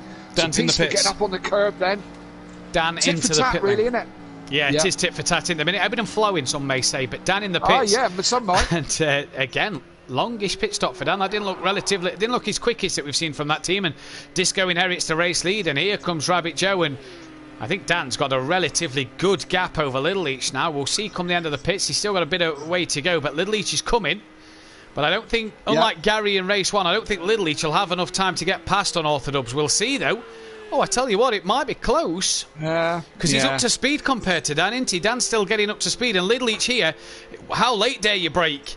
Oh, and Dan just comes across him, leaves him a car's width. Yeah. And just comes across him. I tell you what, any more across from Dan, and that would have been considered a bit naughty. Yeah, that was right on the edge, that was. And Dan has been saying that it's no more Mr. Nice Guy, you know, so, hard but fair, that one on Dan, and, you know. The gap's the same then as it was before they came into the pit, so Little Each doing the job. The undercut seems a bit strong round here. It certainly does, doesn't it? You know? And again, you know, pit stops. Andy in the background all over the gravel. Out the exit to the second chicane, manages to keep it back on track, but that's going to have lost him some time in terms of Gary catching him up. The whole pit stop thing, and we've explained the glitch before, and it's been explained on stream for people to help themselves to try and do it. With that in mind, are all these guys now trying to make this happen for them? Do you know what I mean? It does, actually, I think it's made the pit stops a little bit more interesting, personally. It has, and it seems to be bringing people out a bit closer together as Little Each still on the back of Dan, and he's not wanting to lose much time as he takes a lot more curb through there than what Unorthodox does. Brave. Very brave, but I mean, hey, if it's working for him, why change something that's working? Yeah. Totally. Just not able to get in that toe enough. He's just dropped back a bit from Dan over the course this lap and hasn't been able to get into that toe as much on Unorthodox to be able to get it to the line. But doing a good job nonetheless so far. Andy P5, Joe and Disco stay out on track at the minute. So Disco leads the race from Rabbit Joe. Then it's Unorthodox, Little Each, Andy, Gary, Phil up in P7. So a good job from Phil, but he's got Mazda and Peaceful hunting him down. Jamie and D-Biggs are now ahead of that Bozzy Boy. So Liam may have made another mistake here. He's going to have Monkey Boy on the back of him shortly as well. And Welshie down in last, but not far off the back of Monkey Boy either then. And it's all just a bit spread out compared to race 1 at the minute, but the pit stops have been done. It all seems to come back together again towards the end of this race. Yes, indeed. So, ebbing and flowing, some may say. Yeah. With 5 laps to go, and Little Each is probably the closest to a battle onto the back of Dan. Just drop into the chat. Daniel Francis saying this race needs needs rain. Are you tripping? I'm still wringing out my race pants from last night. You know, it was so wet.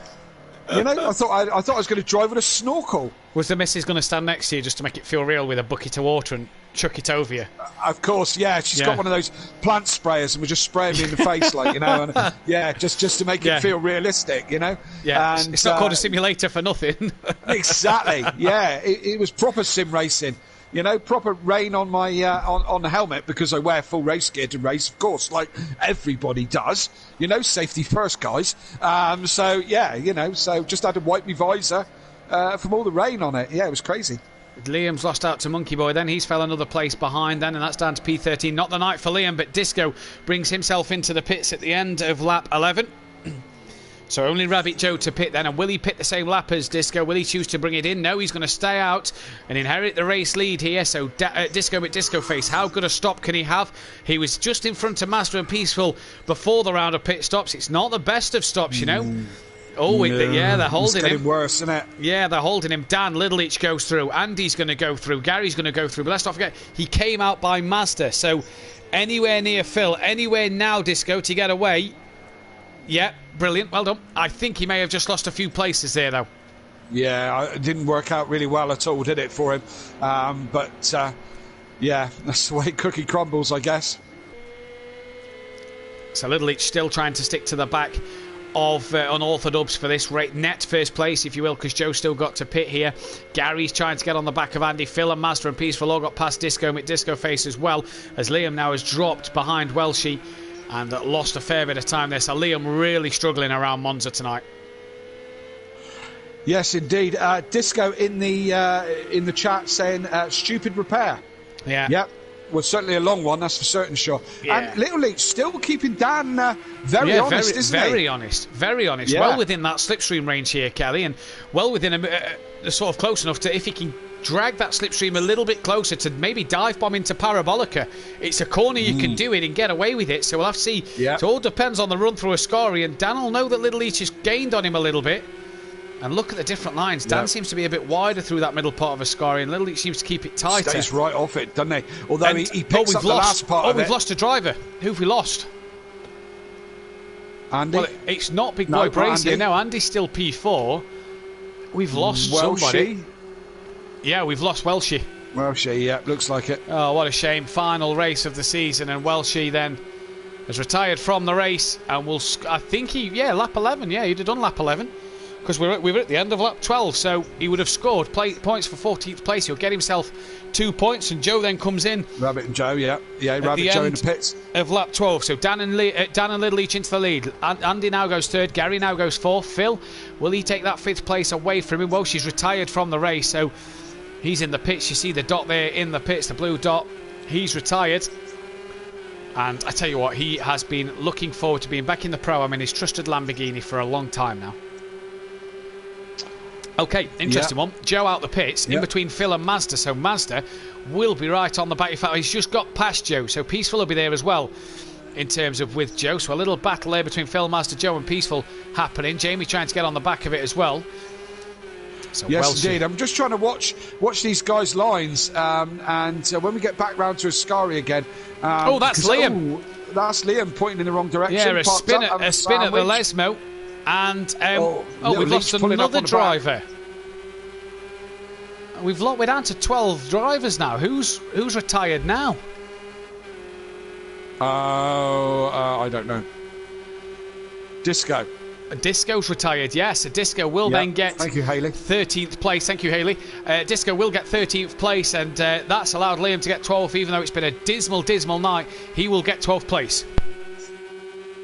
Yes, indeed. So, as I said, watching the lines through Ascari there, Little Leach taking a bit more curb than Dan, although Dan run wide on the exit. Dan knows Little Leach is there.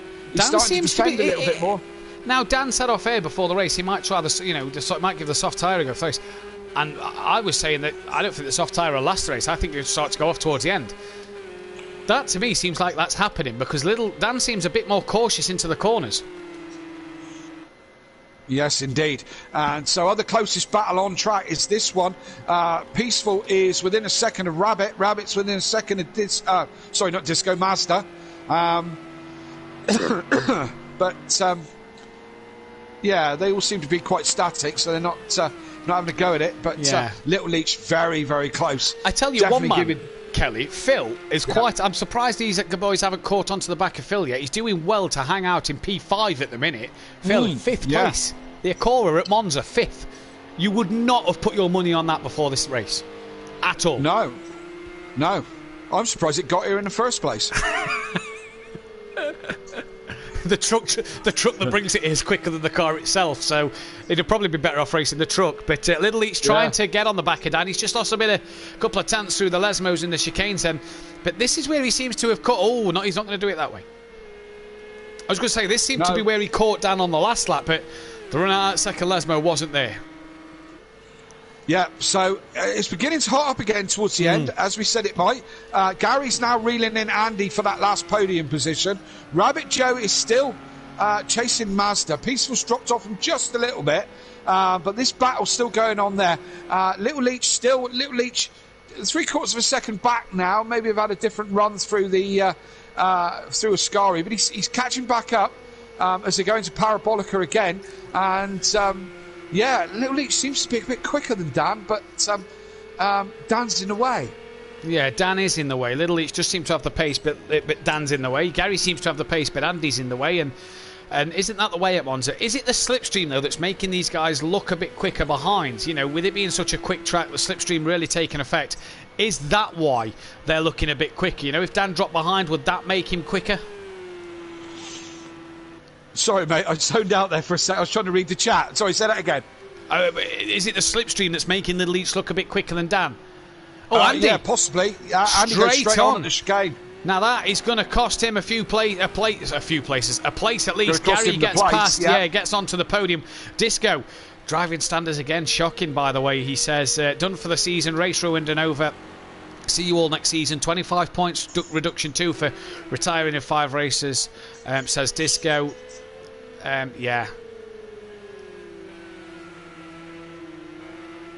Yeah, not what you want to see. Not what you want to see. Liam into the pits, and let's hope that let's hope that the incident was caused, and obviously, you know, Little Each just pushing it here. He's running wide, just ever so slightly here. That every now and again he's just pushing the limits here.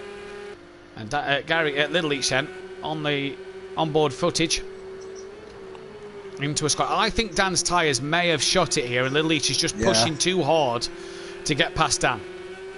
Oh, look at the way he jumps over in Ascari there. The exit is Ascari. That's just crazy. That's crazy. You're about to be a father, man. Stop doing such crazy stuff like that. Yeah. Look at awesome. Dan. Just Dan in the corners just seems to be struggling for me, but they're going to come on to the last lap, so it's now or never for Little Each. And here's a question: does Little Each have a race win this season?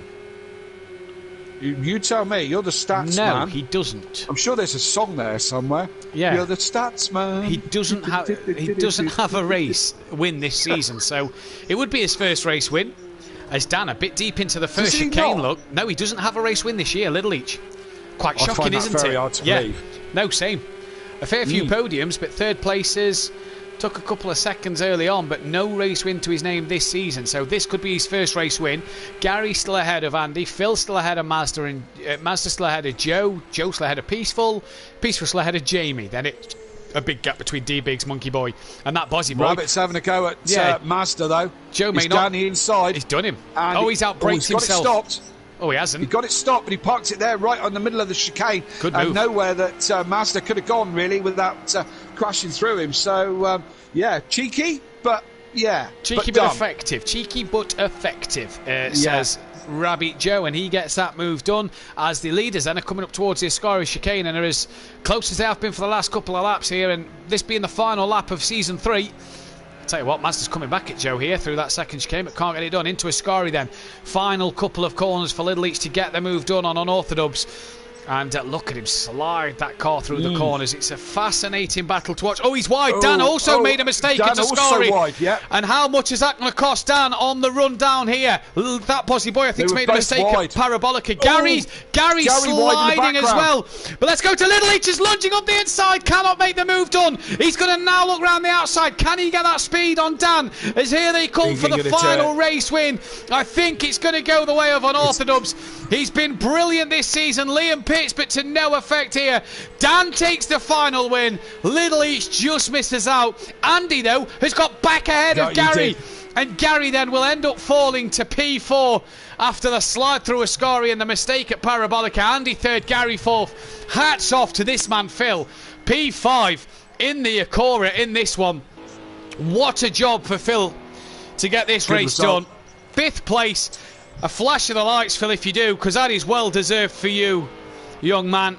No flash of the lights, sun but shines on a dog's arse some days. It does, and there it is. We have to, exactly. Rabbit Joe P6, what a night for Rabbit Joe. Guys, get your vote in the chat for driver of the day and driver of the season while we get everybody in for the final interviews of the season. Mazda will take a P7, Peaceful a P8, Jamie a P9, and not the night for Jamie or D-Biggs, who will come home in 10th place.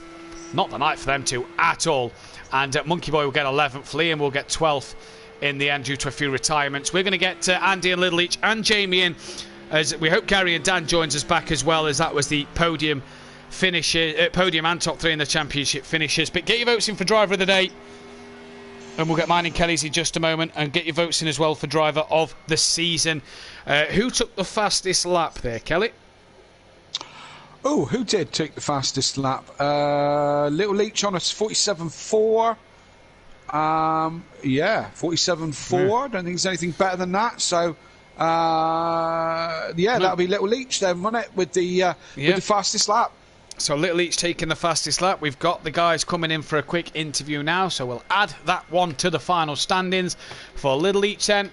And that one is job done then. So it's Unorthodox who takes his 14th win here at SimPlay Motorsport. 8 of the season, tied that with Jamie Brazier for 8 wins in the season. But what a season it has been here. It's been an absolute cracking battle from round 1 at Spa where the Ginetta won to round 24 at Monza where the Porsche took a close victory indeed. But Dan wins the title by 83 points in the end. Oh, we've just lost Kelly. Dan takes the title by 83 points in the end. Gary then in second place, confirming that spot with Jamie third. D Biggs missing out and getting 4th place with Little Leach 5th. Peaceful 6th, Monkey Boy 7th. Andy then finished in P8 ahead of Disco 9th. Rabbit Joe will take the top 10 spot ahead of Liam in 11th. Sooty 12th, Phil 13th. Welshie then in 14th ahead of Emo Guy 15th and Mazda taking 16th spot. Shake and Bake your constructors champions ahead of Leachy Legends, Iron Brew Racing, GQ Motorsport Class of 97. Straight Line Racing finished ahead of Run Flat Racing, so what a job for them, and SimPlay Racing will finish bottom of the table. And we've got Andy in the commentary box. We will start with Andy first. Andy, commiserations about race 1 first of all. Obviously the PlayStation turning off, not what you'd have wanted to happen, but good pace again from that Ginetta, especially in its qualifying runs. Yeah, I really wasn't expecting it tonight. Obviously, with Monza being a power track, it was Ginetta should have really been written off from the start. But Monza's a track that I know pretty well. I've done a lot of practice around it with different cars in the GT3 category, so I sort of know what I'm doing around this track, and was able to use that knowledge maybe to counteract the car's inefficiency around the circuit. But it was a great battle there in the second race with Gary. Was gutted. My PlayStation turned off in the first race. I don't know what happened. It just black screen, middle of the race, nothing I could do. But really enjoyed that little battle there. Didn't have the pace of Dan or Little Leach or Gary, to be fair, but just managed to nab Gary because he made a little mistake coming out of Ascari. So lucky podium for me tonight. Yeah, great pace again on the qualifying pace. New team, that's it for the Ginetta now. So that's it done. We're never going to see it in your hands again, I take it.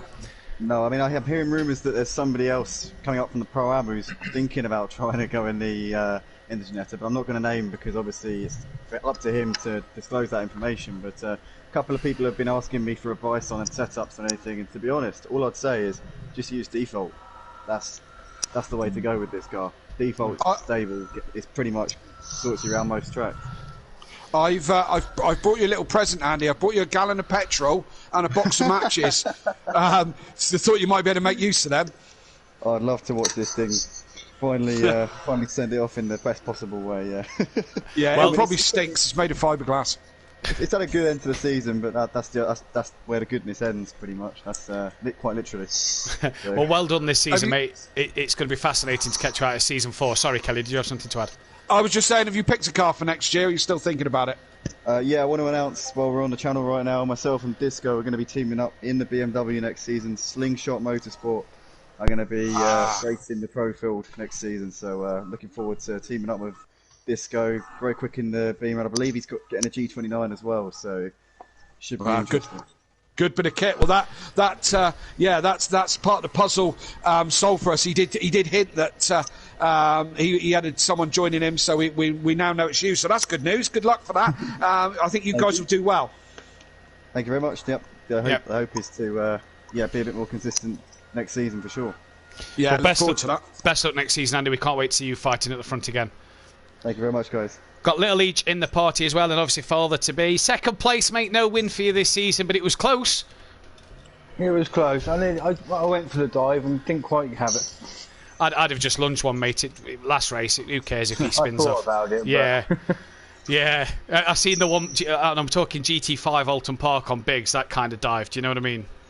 That was a good dive, let's be honest. Good night, not a bad night for yourself. Better race 2 than race 1. Finishing P5 in the season, obviously second in the constructors. More to come next year, I reckon. New car for yourself as well. New car. We're hoping to get back on the top step yet. Talk us through your night then, because obviously race 1 didn't go to plan, but race 2 was brilliant. All I done race 2 was loaded my Daytona setup, to be honest. Yeah. There we go then. No strategies, no setups from Gary tonight. I know you don't really got like Gary's setup, but we know how good he is at strategy. No, there was nothing tonight really. No. Just keep your head down and get on. well done, buddy. We can't wait to see you back on the grid next season. Oh, sorry, Kelly. Don't want to announce that car, do you?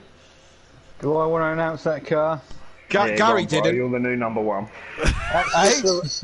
We're going in the Renault. In the Renault? Wow. Oh, interesting. Yeah.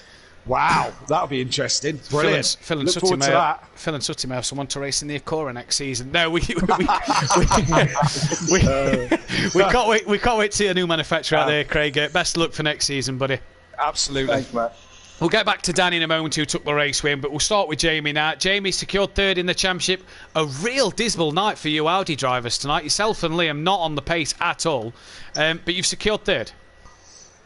Yeah, so that after race one, just the aim was to just stay in front of D-Biggs and secure third in the championship. But yeah, we just didn't really have the pace tonight. Race one, we got a bit of luck with just people just spinning off and just being consistent. But say during the week I've been testing and I just haven't found the right balance of the car, and I stuck a bit more downforce on it and just thought I'd rather be consistent than fast and keep losing it. We saw in commentary at one stage in race one that you and Liam was coming up to the back of Phil and Phil pulled away from the Audi. Is that how bad a night you've had? Yeah, I think Phil might have been running quite low downforce, whereas Liam I think was running quite low downforce, but I was running 2 and 4. It was I'd been struggling that bad with keeping the car on the track with low downforce. I had to go a bit higher with the downforce. You've also been struggling with what just happened there, a little lag. Well, I can Kelly, just to say, who's your driver of the season and driver of the day? Good question. Let's go through the rest of the interviews because mine's quite drawn out. I mean, Jamie, it's not as clear cut as all that, is it? Jamie, don't go anywhere for the moment. Dan's taken driver of the day, but we'll get to Gary. Gary, you secured the second place. Heck of a dive bomb on the first lap.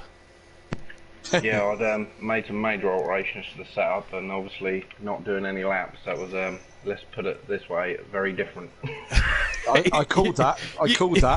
You seem to look a bit quicker, but the corners you seem to struggle. That dive bomb sort of side by side with Andy, ahead of D Biggs, and then your brother seemed to have to react to you not stopping into the second chicane. That was quite interesting. I did shout to my brother, "Look out! I'm not stopping." My foot was planted on the brake. It was a bit like Cota in a different league on Formula One. I kind of hit the brake and just didn't stop. Oh, a Valtteri Bottas to say. Yeah, pretty much. Yes. Yeah, you're right. Right. Well then, second place in the championship though, Gary. Not what you wanted in terms of defending your crown, but best of the rest sort of thing. Second place. You're still showing that you're up there. Yeah, still got good pace. Hopefully we can have a good battle next year with Dan and Biggs and all the rest of the boys. Well, we wish you the best of luck, mate, in Loreno. Absolutely. Yeah, in the Renault. It's going to be interesting. It is indeed. And we'll speak with Dan now as well. Dan, another race win, 8 race wins this season to tie you with Jamie Brazier on 8 this season. 14 overall now here at SimPlay Motorsport, and you've ended the season in style. Not maximum points, but 2 wins nonetheless. Yeah, it's been a good end to the season, and again, like I said in race 1, I wasn't expecting this kind of pace. Everyone finally, I think the Leachy Ledgers finally got their setups tweaked, and Craig, I got to put hats off to him. He nearly had me at the end. I had one massive wiggle coming out of Ascari, and I thought I'd dropped it. I thought I'd lost it, and I honestly thought Craig was going to shove it down the inside at Parabolica. I was ready to bail if he did, but he thought better of it. So it's been an awesome season. I loved racing these guys, and finally had a competitive season against Gary, against Jamie, against Craig, all the top guys, and I'm looking forward to renewing my contract with Shake and Bake and focusing on defending the title and defending the constructors as well. Yeah, it's been a fascinating night for yourselves and a fascinating season. You've really sort of... You said to me and Kelly way back when, it's no longer Mr. Nice Guy letting people back through and not going for dives when I should. You've really kind of proven that this year. You've been elbows out, you've been aggressive. And do you reckon that's the change that's won you the title, or...? I think A bit of it, yes and no, and I think a lot of it is just having a solid teammate like Biggs, having the car, understanding, knowing what we both want in this championship, and just working together has really helped me out. And just stepped it up a level. I think racing other leagues as well, from Motive to the Sim Zone to racing here, the general driving has just improved in any discipline, from Clios to GT3s to LMPs. I've just pushed it a little bit more.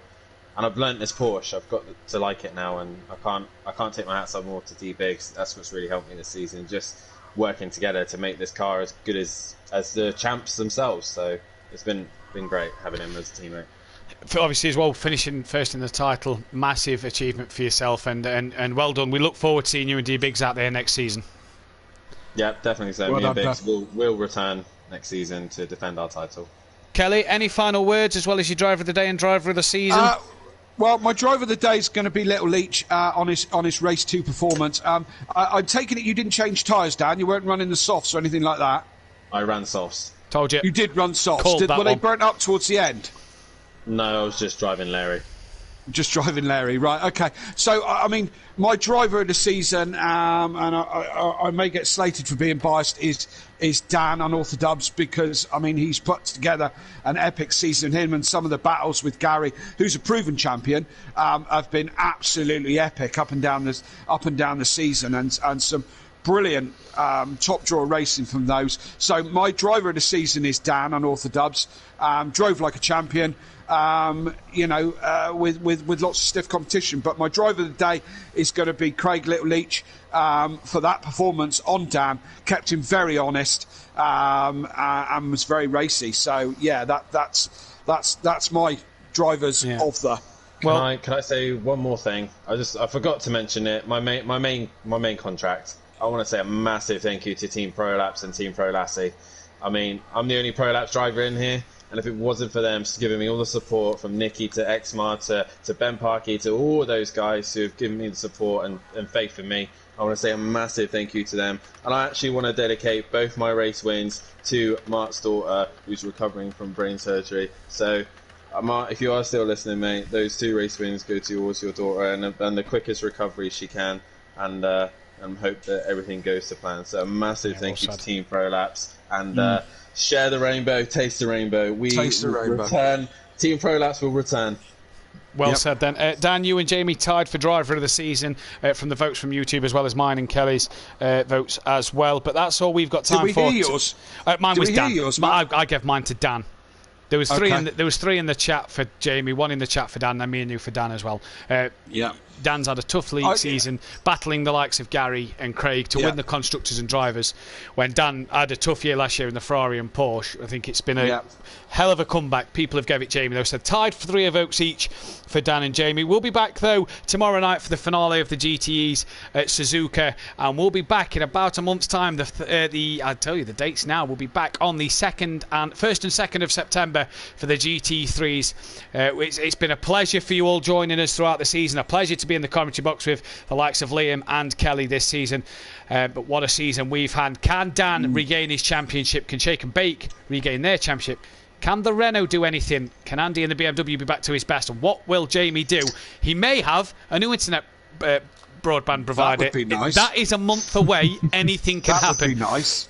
We'll be back at the 1st and 2nd of September for the GT3s. Join us tomorrow night for the GTEs around Suzuka then. Dan versus Veilside for the title. Can Dan make it 3 championships in a month? Tune in tomorrow night and find out. But from all of us here at SimPlay Motorsport, take care. Good night. Good night.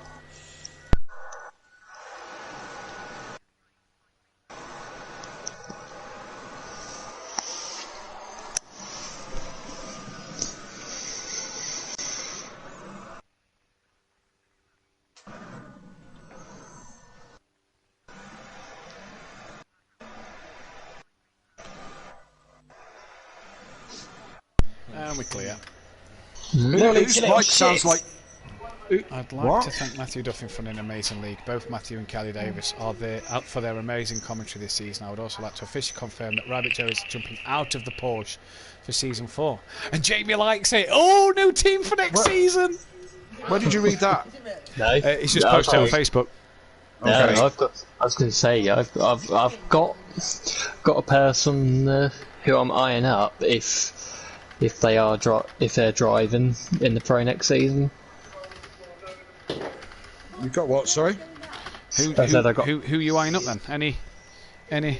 I'm not saying. Joe might be going down depending on what scouts is happening with Fury. Not be with Fury because Fury's in the Mercedes. Absolute ride in that second race. Yeah, he didn't do very well, did he? Bless him. Holy shit! You've seen the video he's posted. Yeah, tapped into the back of fucking Craig after he had to avoid you dive bombing him, and then he touches Bozzy, and then Welsh finishes the job. I think he got a tap from Andy. He was not happy, boy. He was not happy, boy. Biggs, Biggs kind of he broke really heavily in front of me, and I had nowhere to go, so I tapped him a bit. He bounced over the curb. Not surprised when he sees a fucking white Porsche coming from 50 yards back up his inside. Holy shit! That won't stop him. No shit, it won't stop him. Fucking hell.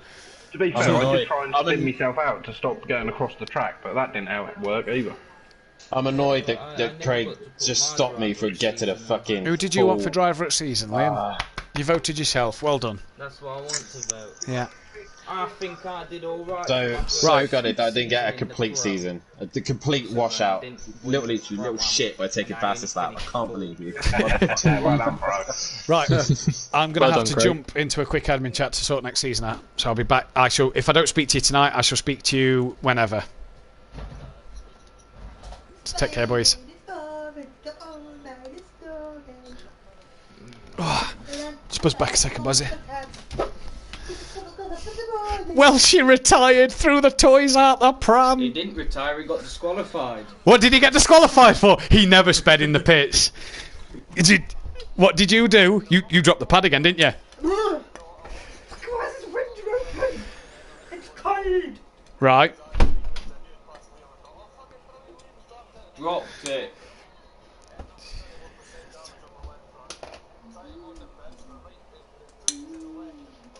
She's on the way. Yeah. I thought you was going to rip straight into her when he got disqualified. I didn't realise he got disqualified. I thought he just retired. Oh, don't give me that. Well, she dropped the... Basically, we're saying you come out the parabolic, drop the pad, span into the pits, sped at the same time. Terrible. Yep. Yeah, threw his toys. Fuck this Porsche! Retire. I wouldn't blame him with having a shitty team. Yeah. Fuck. Oh, brilliant. Yeah, Joe is as well, with looks of it.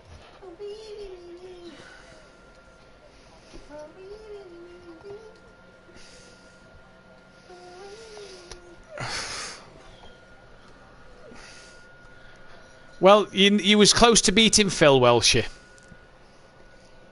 Right. Yeah. Oi, Phil. Oi. Let's not take away from the fact that Cora got a P5 at Monza, boys, eh? Beat them. Beat the Mercs again. Dropped me down like a sack of shit. Yeah, true. When Andy said he's using default in the interview there, Dan, bullshit. Bullshit. He's trimmed that Ginetta fully. There's no way he's used default on that Ginetta and been that quick. No downfall. Yeah. No way. Right then, lads. He's done a Dean Wysocki. What downforce you running? No. The Dean Wysocki way. Right then, lads. Quick admin chat. Obviously, we normally video call, but we may as well do it on here because why not? We're all on. Oh, and I wanted to see Nessie tonight as well.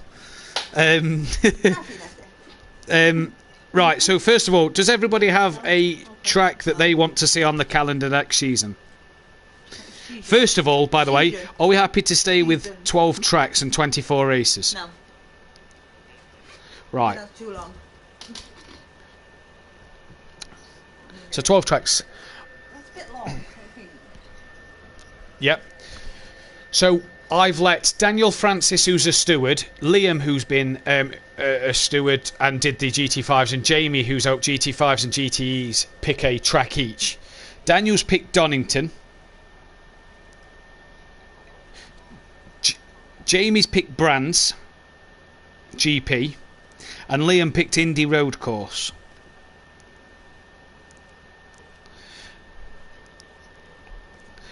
Well, yeah. Daytona Road is in there. So what I'm going to say now is, if you're picking another British or American track, don't. Because we've already got 2 British, 2 American. So I know Peaceful You was looking at Laguna. Laguna, I think, is going to have to go out the window because we've got 2 American. Jarmus. You're in your Jarmus to take Bozzy home. Now, oi. She may look vulnerable. Do not take advantage. No. She will kick the shit out of you. Right, Arjun, what track you want to see on the calendar next season? Algarve. Algrave, I'm going to write in my book. For jokes. Welshie. What are you trying to do? I'll come back. Do you want me to come back to you? Yeah, Peaceful. I'm going to write down Suzuka. Dan. Yeah. Dan. Yeah, I knew that was coming.